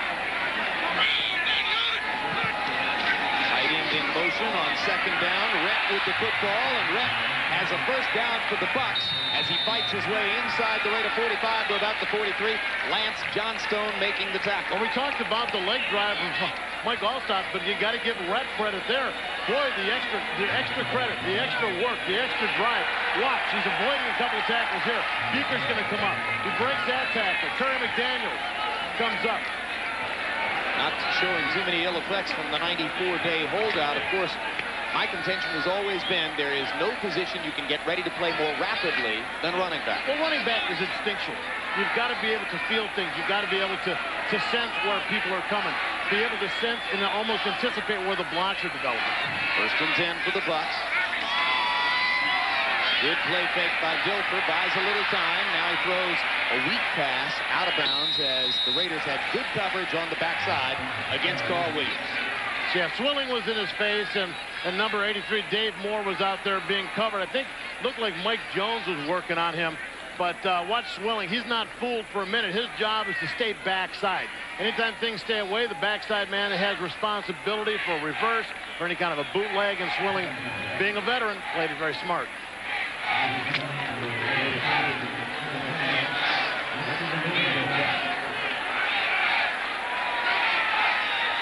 Second down 10. 12 minutes, 18 seconds to go. Red is met by the middle of the Raider defense. 54 Beekert again there along with Eddie Anderson, the free safety, and it's going to be 3rd down long coming up for Dilfer and the Bucs. I don't know if they're reading the formation, what they're reading, but really anticipated run on that one. You could see the linebackers scooting up. You could see Eddie Anderson scooting up towards the line of scrimmage as the play was the ball's about to be snapped. Good anticipation and good finish by the Raider defense.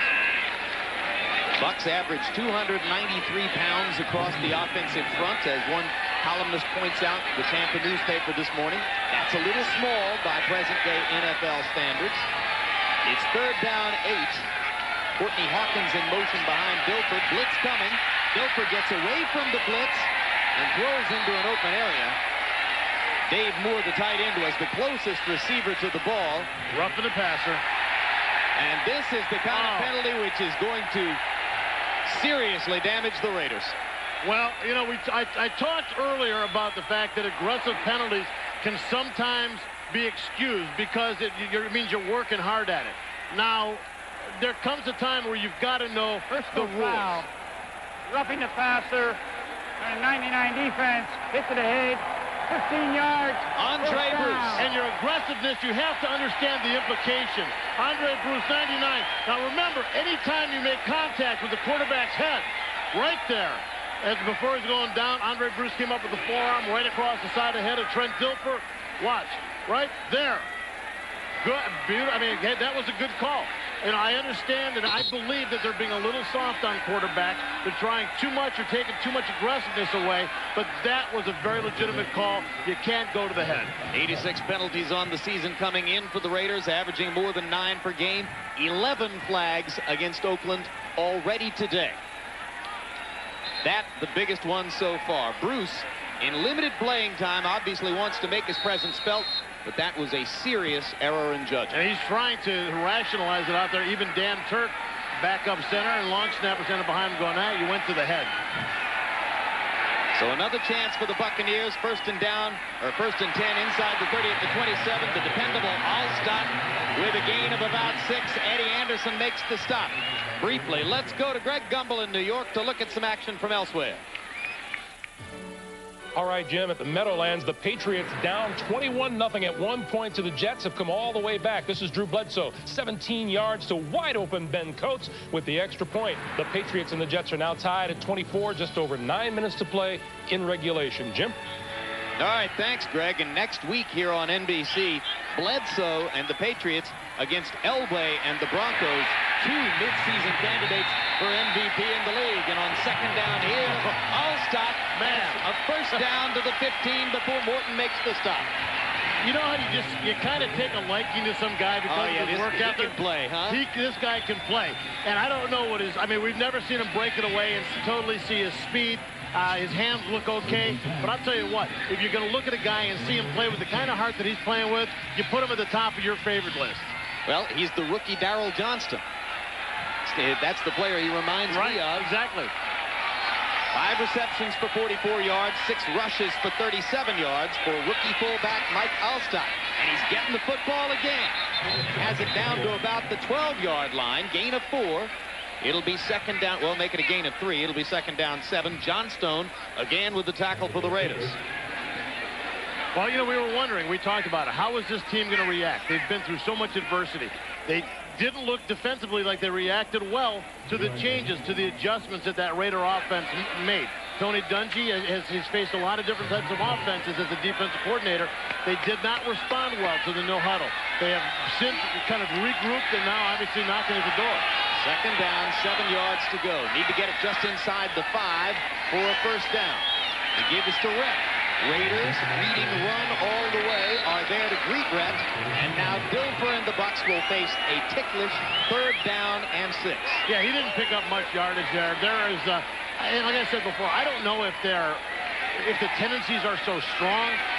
So much work is done during the week on computer breakdowns on what do they do in I formation, what do they do in I formation second down, what do they do in I formation second down, 7 to 10 yards to go. I don't know if the tendencies are strong, but it really seems like the Raider defense is anticipating run, crowding the line, and taking it away from them.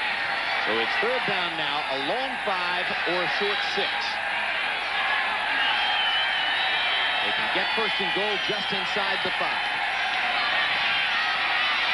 Plenty of time for Dilfer. First down. Heady play. Beckles with the big block in front of Dilfer. Andre Bruce finally chased him out of bounds. Fred Whittingham says, how do you defend that? And you have to contain. The key is you have to contain. 56 is Pat Swirling working the outside. He gets pushed past. You can't put it on Andre Bruce. He was working from an inside position. It wasn't his job to contain. Andre Bruce should have stayed out there and kept the thing. Ian Beckles had a beautiful block on Andre Bruce to kind of push it out. Mike Shula, offensive coordinator, behind the screen to the far right there. calling these plays for the Bucs. 13th play of the drive. Little mix-up in the backfield, but nevertheless, Dilfer gets the ball to Rhett, and Rhett gets it down to the 2 before Ball makes the stop. And it wasn't even a stop. Jerry Ball just got off. He got off on the ball, and he just cut underneath number 62. Ian Beckles got some penetration, and when Eric Rhett went to make the cut, just basically tripped over a pile of flesh. Now that's Shula all the way over to the far right side. He's the offensive coordinator making these calls. And the rest of the Buccaneer offensive staff there with him. Clock running, 7:35 to go in the football game. Second down goal. And this one will be whistled to a stop.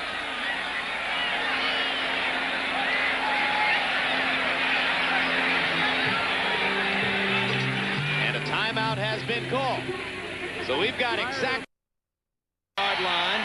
Bucks with Rhett and Allstott in the backfield behind Dilfer. 14th play of the drive. Fake, throw, touchdown to Allstott.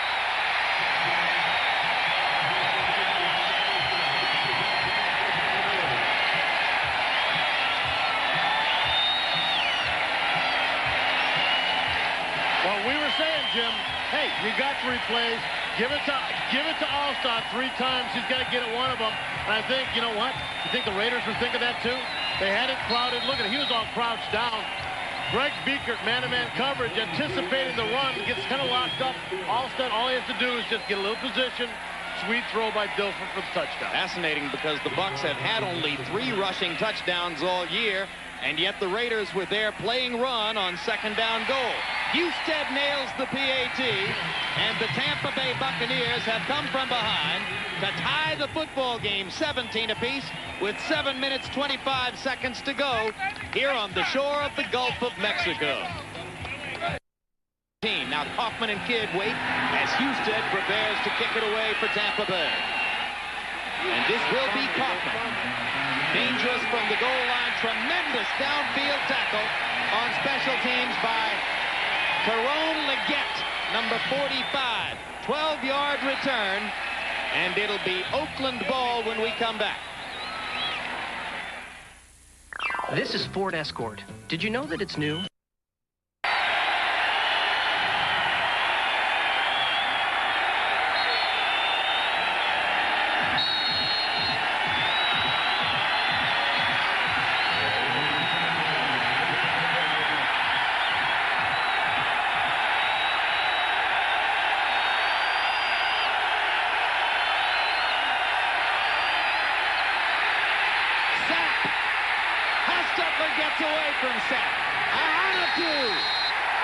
Extra effort by the 4th-year player out of California, and the Buccaneers start this series with a sack. But you've got to feel, you know what, and this is what we kind of felt yesterday. A 1-8 team that was getting along with each other out there. A lot of times when you have teams that are having problems, the offense and the defense, they separate.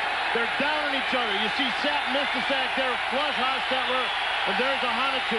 But this team is feeding off. The offense is feeding off the defense and vice versa. And the crowd is now a part of it.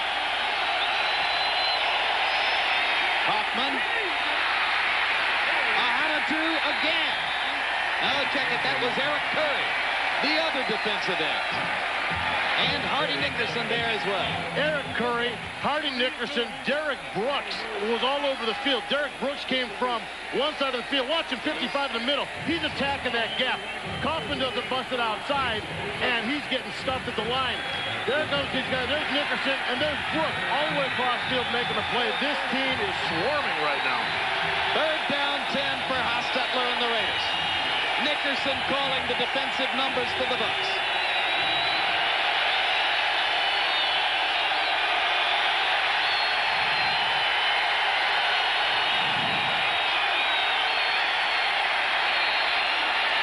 Kaufman, short of the first down.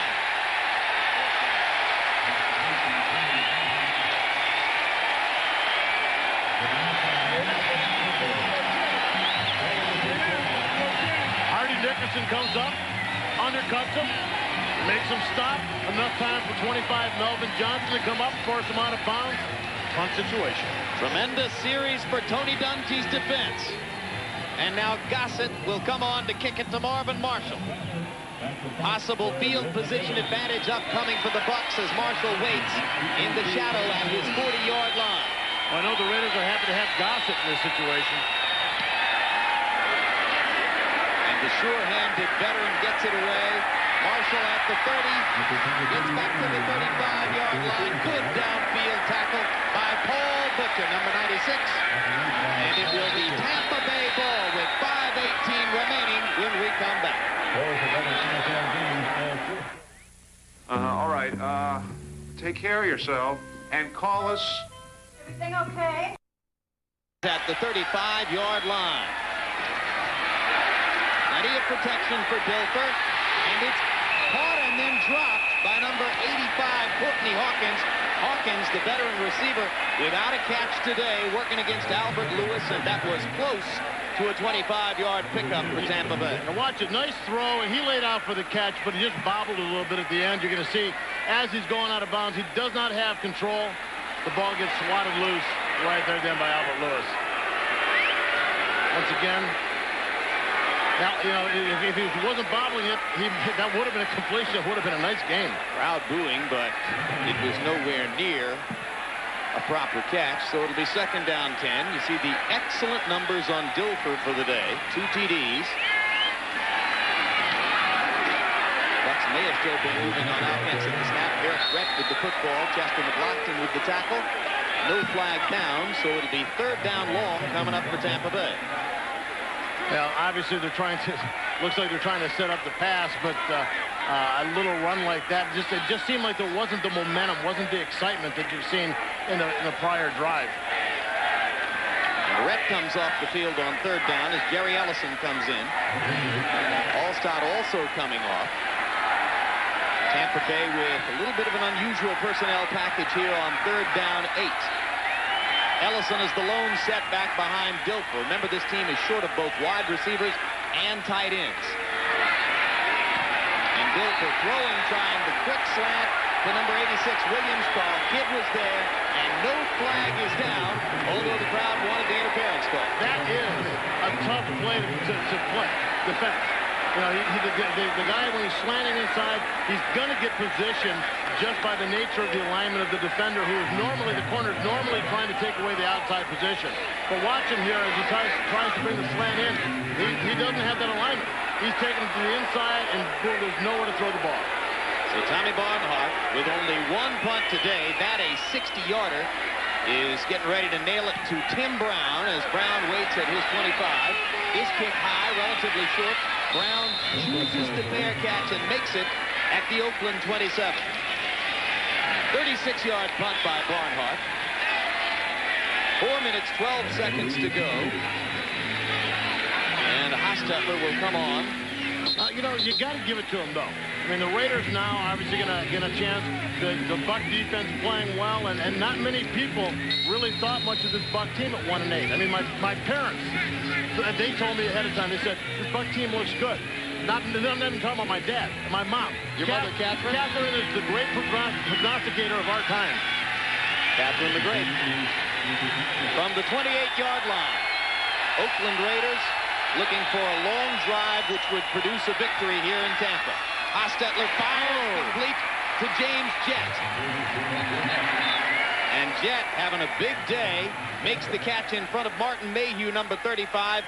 Too liberal a cushion provided there by the Bucs' 17-yard gain. You know, I understand not wanting to let the guy get the big play and hit him deep on it. But with 4 minutes left, you know, you can work down the field pretty quickly with 15 to 20 yards per reception. Look at that. Mayhew with so much cushion there. They got to get tighter on these guys. Take some chances. No time to play it safe now. First down from the 45. Harvey Williams in the football game at tailback, and Williams, who has become a dependable role player now as Kaufman moves ahead of him on the depth chart, is stopped by Lonnie Martz. Clock running. Well, they don't have to really do too much right now. I mean, let's face it, they got to get a drive, keep the chains moving, use up some clock. If they can keep it in bounds and keep the chains moving, they put themselves in position for a field goal. And with the score tied right now, hey, you know, right there they can win the game and not leave any time for the Bucs to finish it off. 2nd and 7. You saw kicker Cole Ford adjusting his shoes on the sideline. Hostetler throws to Harvey Williams. Brilliant play by Derek Brooks. Wow, Derek Brooks. He's having some year. He is having some year. And, you know, we talk about Hardy Nickerson as being the premier guy in that defense, the center of that defense. Derek Brooks has stepped up. By the nature of the way this defense has changed this year, it's become a little more aggressive. Derek Brooks has been the guy. Now you see him here in this, you know, nice throwback by Hostetler. He's got the vision, but Derek Brooks stays with his man, Harvey Williams. Just cannot let him get free. Biggest play of the game so far. 3rd down, 7. Crowd tries to rise to the occasion and bring the Buck defenders with them. Blitz. Jet. Oh, it goes.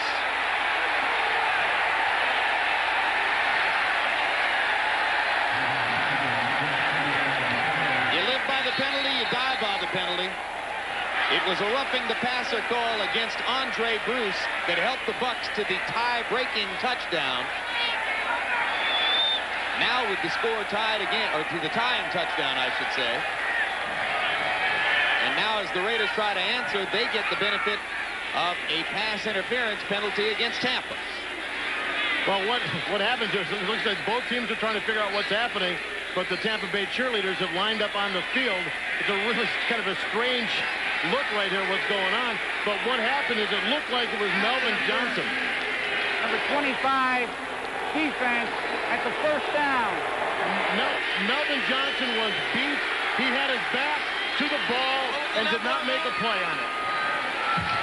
There's another look at the interference against Johnson. It sets Oakland up in scoring territory. We'll be back.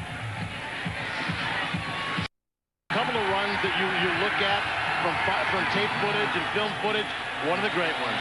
Yeah, I'll never fathom the instinctiveness of that move. Exactly. Yeah. 1st and 10. After the long pass interference penalty, Raiders can afford to be fairly conservative now with this chance, so they give Fenner an opportunity to crack the middle, and Derek has a gain of about a couple before Johnson, trying to make up for the penalty, comes up to make the tackle. And that's exactly what they're going to do. Right now, the Raiders, all they have to do is run it up the middle. If they gash it, they gash it. If they get it through, they pick up the 1st down, that's fine. If not, they're eating up a ton of clock. Once they get rid of the timeout, they get the clock, they get the field goal. Which is why Tampa Bay has used a timeout here, 30-second timeout, to stop the clock and limit the amount of time that the Raiders can take off of the scoreboard clock.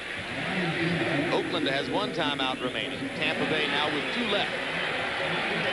Now the problem remains that even if the Raiders score, face it, what tools do the Buccaneers have for an 80-yard 1-minute drive? Well, they don't have Alvin Harper. They don't have Jackie Harris. Exactly. They made it all the way through the game without them.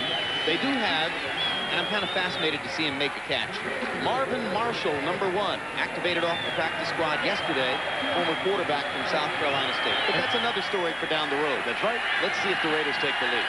2nd down 8. 154. Another running play. Enter again. He's down to about the 12. Stopped here by John Lynch. And we'll take a brief commercial break and then bring you right back to Tampa to stick with the action. Stay with us.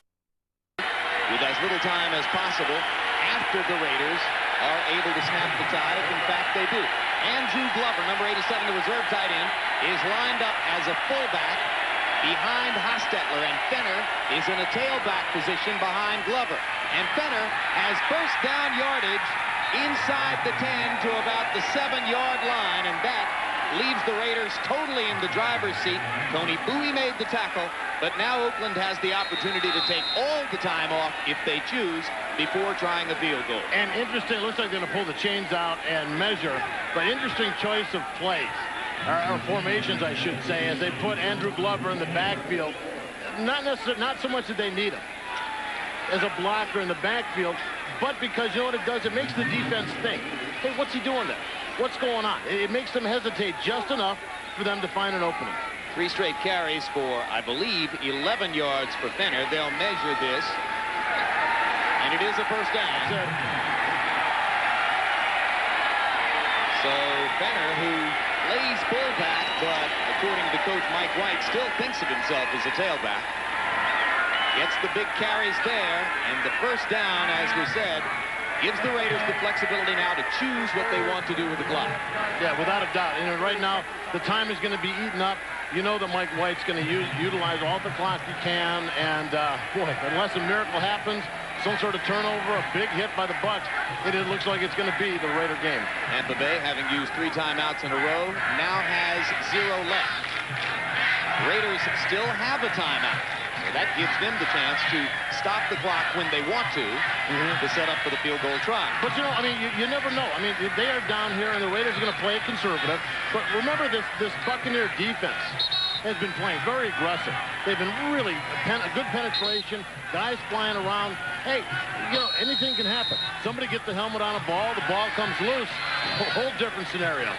7th play of a drive, which has so far taken up 66 yards worth of turf. 35 yards of it came on the pass interference penalty against Melvin Johnson. Raiders looking to preserve their pattern of generally winning when Hostetler is able to start and play at quarterback.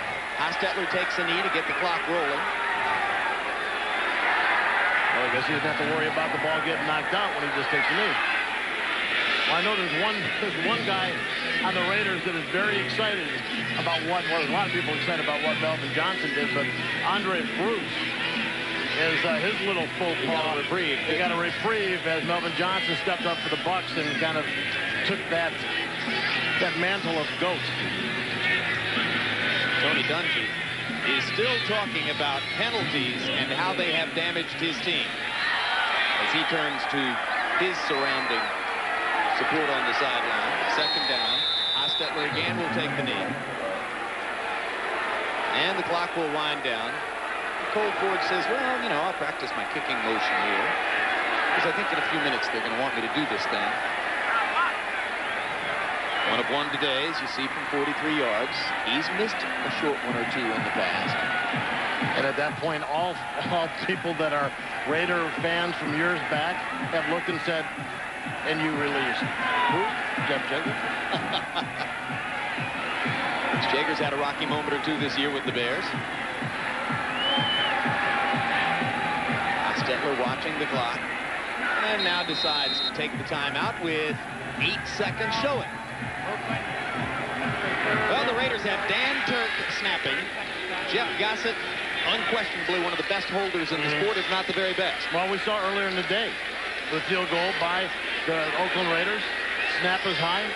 Jeff Gossett goes up, gets it, plants it, and allows the 43-yard kick by Cole Ford. Turk replaced Trey Junkin as the snapper part of the way into this season when the Raiders elected to cut Junkin so that they could sign another player. Well, Turk has been their long snapper for years, and I think that they enjoyed seeing Trey Junkin as being a little quicker in some of the coverage aspects of long snapping. But now, you know, Turk's a big guy. In a situation like this, you want a big guy who's going to sit inside and block. So 12-year veteran, 290-pounder Dan Turk will snap it. And a man with even more years in the league, 15-year veteran Jeff Gossett will hold it. And the relatively inexperienced Cole Ford will kick it and miss. Oh! A 28-yard attempt. Badly missed by Cole Ford. Second-year kicker out of Southern California has a bad memory to keep for a long time unless his team can come back and win the game. And Steve Wisniewski pats him on the butt and says, oh, don't worry, Cole, it wasn't all that bad. You want to know something? Steve Wisniewski didn't mean it. You know, actually, that's one teammate trying to keep up the spirits of another. But at this point, as we take another look at it, he just pulls it.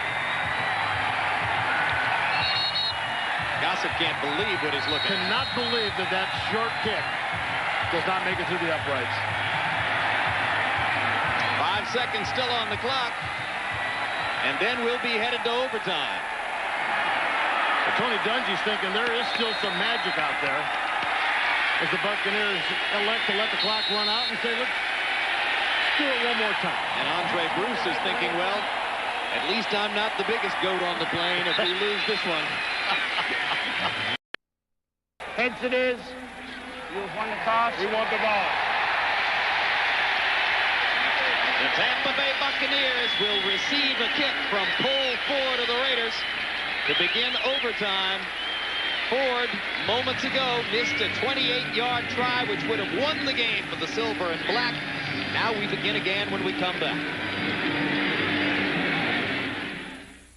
I feel very safe in this car. Win this game today, but Cole Ford just missed a 28-yard field goal attempt at the end of regulation that would have won it.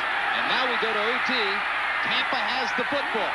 Marshall on the return, and Andre Bruce offers a small measure of makeup for his roughing the passer penalty that helped the Dilfer Bucks toward their tying touchdown. Overtime records in history.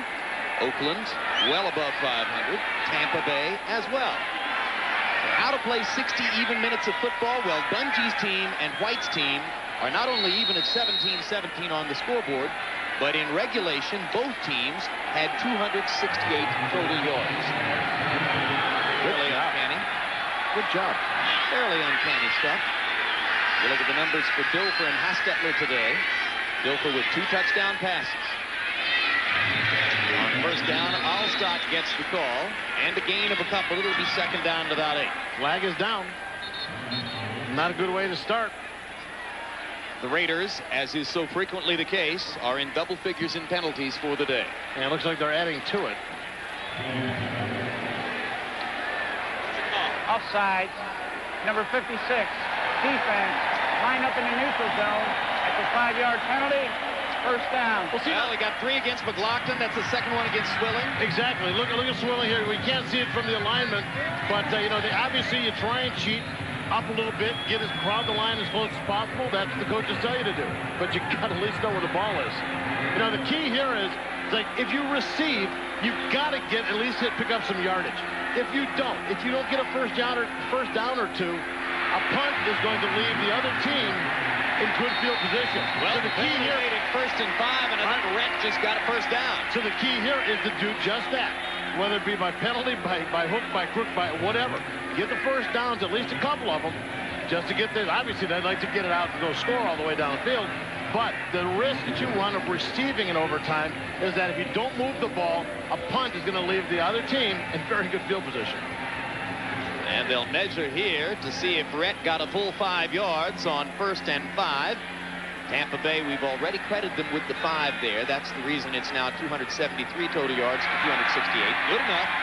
First down, Tampa Bay. A little bit of breathing room for Dilfer and the Bucks as the football is moved out to the 28-yard line. Make it the 27.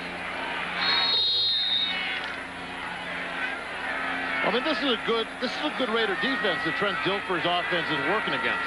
And for him to have this kind of a day, it has to say something maybe a little bit for Trent Dilfer. Well, there's no question he's getting better. But, of course, how could he have gotten any worse?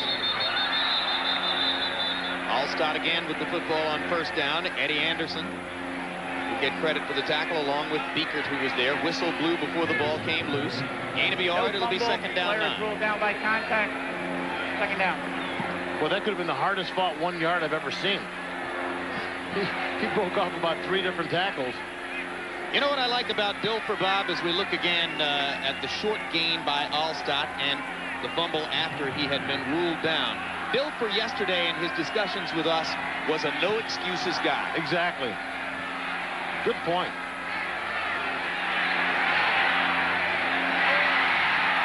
Complete to Williams, and Williams dives forward to the 37. He's close to another first down. Terry McDaniel makes the stop. I think he's going to be about a foot and a half short. And talking about Dilfer and the no excuses thing, you talked about how much unity the team showed for a team that was 1-8. And I have to believe one of the reasons for that kind of unity would be that when the quarterback has been as horrendous as he's been, if he's still a stand-up guy and says, put it on me, I've been bad, it's a lot easier for his teammates to support him. Exactly. You don't want some guy that's going to, well, you know, if the run game worked and if the defense would stop some people and stop them from scoring. No, he's taken it on himself. He's worn the mantle, and now he's got the respect of the players. Third down a yard. Big play for the Buccaneer offense. Rhett pounding in there, working behind Mayberry and Beckles. Lorenzo Lynch coming up to hit him in the gap. We'll see where they mark it. Well, the initial mark looks like it's going to be a first. There you go. First down. Second first down to the drive for Dungy's Buccaneers. Well, as I said before, what they've done now is they've given themselves a little breathing room. If they are stopped, at least they have not put the Raiders in good field position. So they've squeezed out 2 first downs to begin the drive. 11 minutes, 58 seconds remaining in overtime. Clock running. Dilfer trying to put his people in position and has to call a timeout as he took a look at the before Allstott did. Did they know my signals? And there goes Allstott again on 1st and 10. Reverse. Here comes Carl Williams. Holding his ground is number 97, Russell Maryland. Way to go, big guy. Normally you don't see the big guys. I mean, they get the penetration, but, you know, usually a defensive tackle is so into being aggressive that he kind of loses track. At this point, Russell Maryland's followed his blocker. His blocker didn't sucker him enough, didn't lead him to the one side. Watch Maryland 97. He's going to get blocked on, then he feels the pull back to the other side. Now, there's only one reason the guy's pulling over there. He's not running away. He's going there for a reason. Russell Maryland, being the veteran that he is, says, hey, I got to get over there and help out. It's a subtle thing. Keep your feet. Maryland did. The blocker didn't. Second down long. Dilfer throws down the middle, complete to Mike Allstott, the fullback. Allstott was in the grasp of Biekert, and it'll be 3rd down and long coming up. Well, you know, we've been singing the praises of Dilfer, but on the other hand, sometimes decisions like this, Allstott runs into double coverage. Watch him here. He gets picked up. 2 linebackers. Biekert, Jones, Biekert, both guys on him. I'm sure there's other guys he could have taken a shot at, but that one, to throw into a double-covered man who was only at the original line of scrimmage is not the best choice in the world. 3rd down 11. Remember, the Bucs only had 3 wide receivers on the roster healthy at this moment. Marvin Marshall, Courtney Hawkins, and Carl Williams. They are all in the game as the Bucs go to 4 wide. One of the 4 split out, has to be a tight end. Dilfer under pressure, brings it down and almost completes it down the middle. Incomplete, intended for Williams. Carl Kidd on the coverage. It'll be a punting situation coming up for the Buccaneers. Well, this is, you know, at least they clear themselves a little room. The punt should put the Raiders, barring any kind of a substantial return from Tim Brown, which, hey, basic, this guy can do it, at about the 30, 31 yard line to start their drive. Tim Brown waits at his 22. Barnhart bombed the first punt today, 60 yards. He'll be looking for another one like that here. Pretty good. Brown backs up inside his 20 to the 18. Excellent coverage by the Bucs. Tim Brown belted down by Tracy Johnson at the 21-yard line. And the Raiders will have 79 yards between themselves and the goal line after the 46-yard punt, 3-yard return. Well, you know, we've been singing the praises of the offense and the defense. You know, and not to overlook the Raiders, but face it, we have a 1-8 Buccaneer team who you're looking at going, did we expect anything out of them? And they're showing us some stuff. And now special teams, they know the importance of field position in this scenario, the overtime scenario.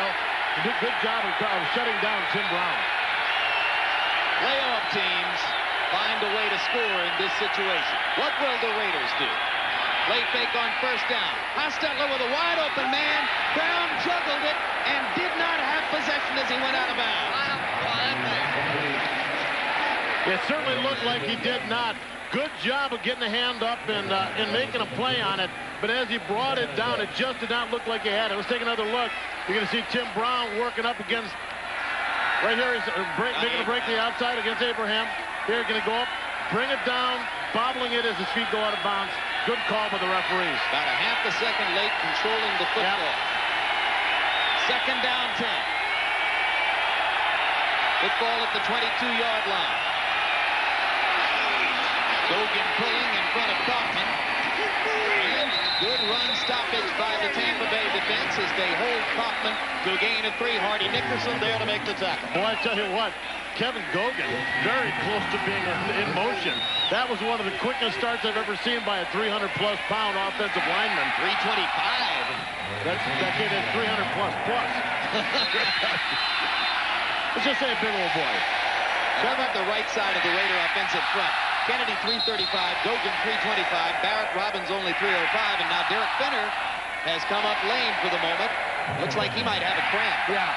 Yeah, like I said, when you look at a guy who's trying to flex his toes up to his leg and straighten his legs out, it usually means the calves are cramping.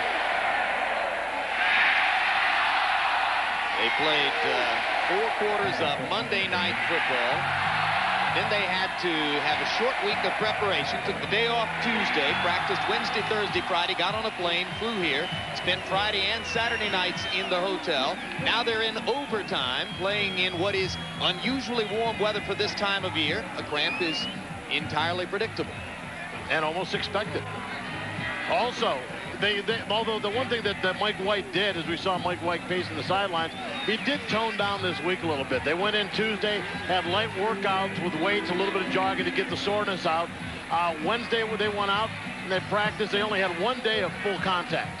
Normally, Wednesdays and Thursdays are both days where you put the pads on and you go whack each other a bunch of times during the day, just to kind of, get into the mood a little bit. This week, they only went 1 day, eased off on Friday. And, of course, Saturday, they had a short one here in town, short practice here in town. If you're a rookie at this point in the season, if you're Ricky Dudley, for instance, for the Raiders, you're wondering if the season ever ends, right? Yeah, you're right. You're watching the NCAA college football season winding down as we speak. And these guys know they got a lot more to go.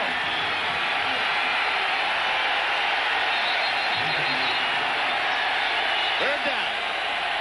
7 yards to go for a first down. The marker is at the 32. The ball is at the 25.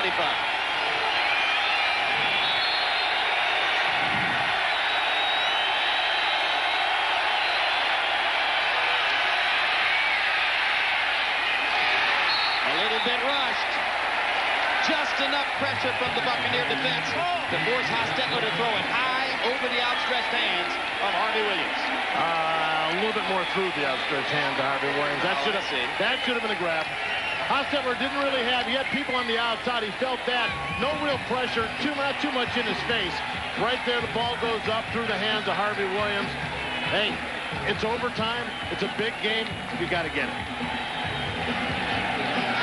So Gossett, who last touched the football when he held for Cole Ford's ill-fated 28-yard game-winning field goal attempt.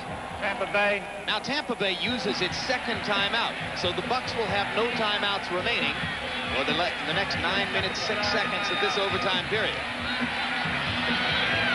Immediately following this telecast, just a moment, Bob, I have to tell our viewers. I'm sorry. Immediately following this telecast, we will be taking you to golf's Skills Challenge, the EMC2 Skills Challenge. Is that a 2? The EMC2 Skills Challenge coming up next, right here on NBC Sports, and we'll be taking you there. Oh, it's just the EMC Skills Challenge. Arnold Palmer, John Daly, David Duval, many more shipping it out. It's coming up immediately following the completion of this overtime football game here on NBC. What I was going to say. Excuse me, Bob. As I looked at that Tampa Bay calling the timeout, there were 12 people on the field for the Tampa Bay punt return team. And somebody obviously recognized that and said, let's not put ourselves in a position where we could get hurt. Rules prescribing only 11 players for this situation, I take it. Every rule that I've ever learned. Maybe for overtime, though, when you're 1-8, you should get an extra player on a punt return. Okay, and play half court. Possession. We scored our ball again. Wait, we're getting into that arena thing. Speaking of arenas, this one is exciting. A little extra coaching for young Marvin Marshall. Activated off the practice squad yesterday when the Bucs finally decided that Alvin Harper was too banged up to go.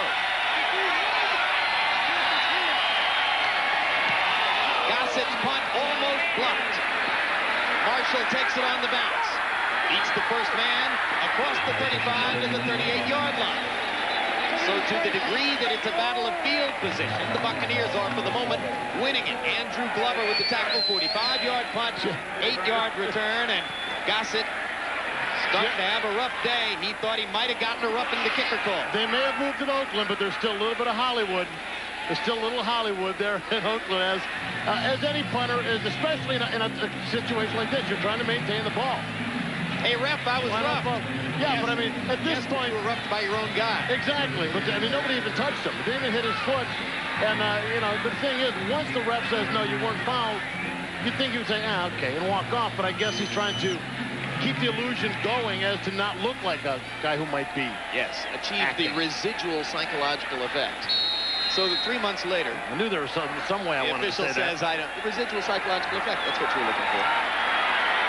First down 10 from just outside the 38. They mark it all the way to the 39. So Dilfer and the Buccaneers playing on a slightly shorter field now as this second possession of overtime begins for them. Ripped with a hole up the middle. Greg Biekert makes the stop, but it's a pickup of about 8. It'll be second down, too. Well, you know, I want to say that the offensive line for the Buccaneers did a good job there, but they did. I mean, they got locked up. Watch how they get locked up with these offensive linemen. They just get him to his shoulder, and it wasn't like they drove him off the ball or anything. They allowed him the penetration, and then you saw him just get enough turn to open up the gap. Typical hard work day for Rhett. 29 carries for 90 yards. Rhett again, fighting for the first down. He's going to be short of it. Biekert again makes the stop. Pickup of only about 1. It'll be third down, a yard. Well, you learn to ad-lib a little bit. Greg Biekert came flying up into that gap to make the play, missed the initial hit, and kind of swung his back leg around a little bit as he made the tackle, tripped him up a little bit. Here's Mike Allstott, number 40, making the punt. Now watch here, Greg Biekert. I'll get my leg in there. No, ref, I wasn't tripping. I was just kind of rolling over a little bit. Big play for the Buccaneers. Third down and a yard. Crowd quiet, hoping that Dilfer has the right call. Courtney Hawkins in motion away from the ball. Rhett goes up top. They got it. Needed to get it beyond the 49. Anthony Smith, number 94, was up there to meet Rhett and make the tackle. Well, they're putting a lot as they get the first down, putting a lot on Eric Rhett. You look at this Raider defense. I mean, this Raider defense. Been back for what, 3 weeks? Exactly, 3 weeks. And look at the Raider defense as they line up. They know it's right. I mean, they are getting ready to attack. They're putting this all of it on Eric Rhett and his ability to either find a gap or get up over the top like he did. Clock running. First overtime period. Give us to Rhett again.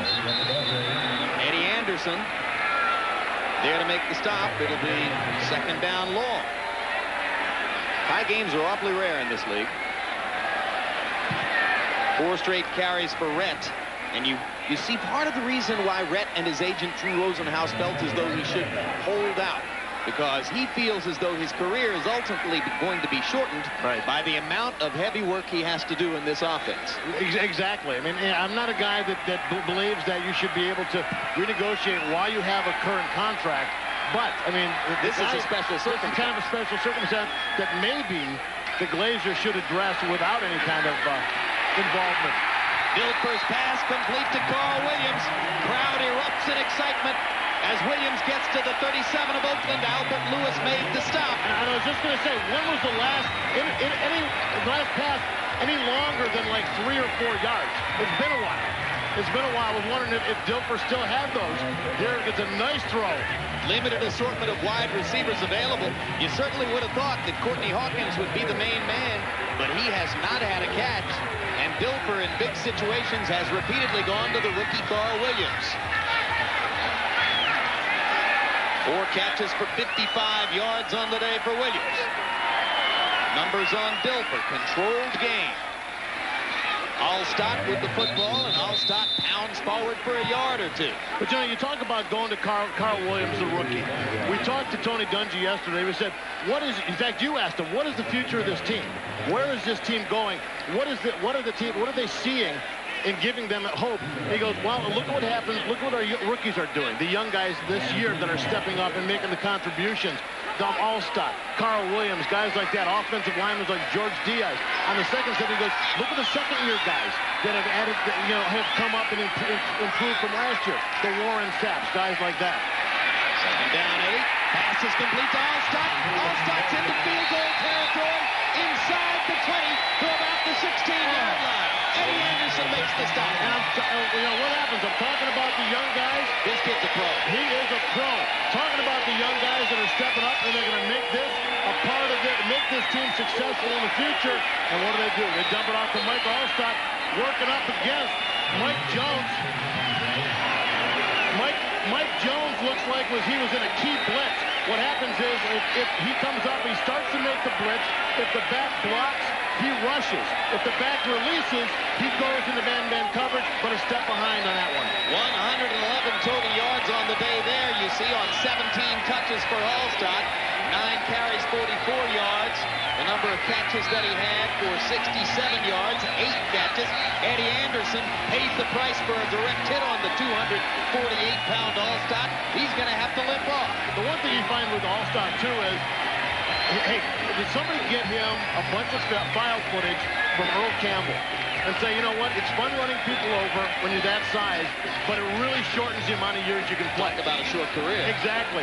But you start to watch Mike Allstott for any length of time, and you notice that he does kind of twist and turn on some of these, on some of the run plays. The poor man's Moose Johnson, as I call him. So much similarity in their styles. Tom Rathman. There's Michael Husted. Yeah, Tom Rathman's another good comparison. There's Michael Husted on the sideline waiting for his possible opportunity to win the game now. And on the other sideline, you saw the lone figure of Cole Ford, number 5 for the Raiders, as he continues mired in regret over his possible game winner miss. 7 plays, 46 yards on this drive. Eric Brett has carried it 4 times for 12 yards in the drive. Football, as you see, at the 15. Imperative here, don't turn it over. Brett again. No gain, but arms wrapped securely around the football as Russell Maryland makes the stop. Okay, we're at the 15-yard line, which sets the ball at, if you kick a field goal from here, sets it about the 22, which makes it a 32-yarder. Let's look at what this team's been doing. Has the run game been consistent? Especially in a situation like this, red zone. Not really. They pound it out. The risk of dropping the ball, pretty strong. The pass game, do you want to lay it up? Probably not. I'm thinking, maybe try one more time and then boot it. Allstott through the middle. Allstott to the 5. First and goal. Lorenzo Lynch with the tackle. Or give it to Allstott. Or give it to Allstott. That's right. That's the other possibility. What a game he's having. Nice misdirection. You see that was kind of like a reverse out belly series. He just kind of together reverse, gives it behind on a short, quick give to Mike Allstott. And the one thing you get with that little quick give is you don't give the defensive lineman a chance to release from their blocks. Because it takes time. You see defensive linemen explode. They hit the offensive lineman, and then they need to get separation. They need to find the runner. Usually it takes a little while because of the draw, the sprint draw, things like that. A quick hitter like that, sometimes the back is in the goal before the D lineman even knows he's there. 121 yards total now for Allstott. Flag goes down as Dilfer falls forward with the football. Buccaneers looking to win an overtime game for the 5th occasion in a row. They've won their last 4 since 1990. And Tony Dungy is going to wait no longer. Yeah. I guess he has better nerve than I do. I kind of gave up a little farther back. Sorry, Tony. Didn't mean to let you guys down. Tommy Barnhart, the punter, holds. Dave Moore, number 83, who is now the starting tight end, is the man who will snap it.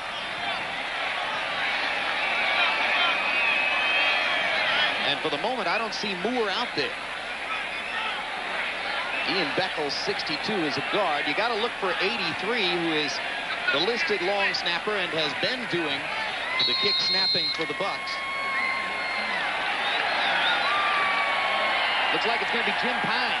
Jim Pine, number 60, is going to snap it instead.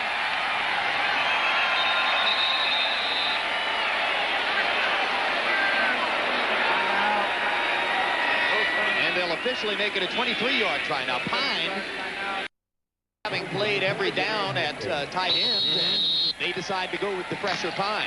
Well, Look at what this team has done with young players. Amazing. This is a whale of a coaching job by Tony Dungy and company to get it done. It's good.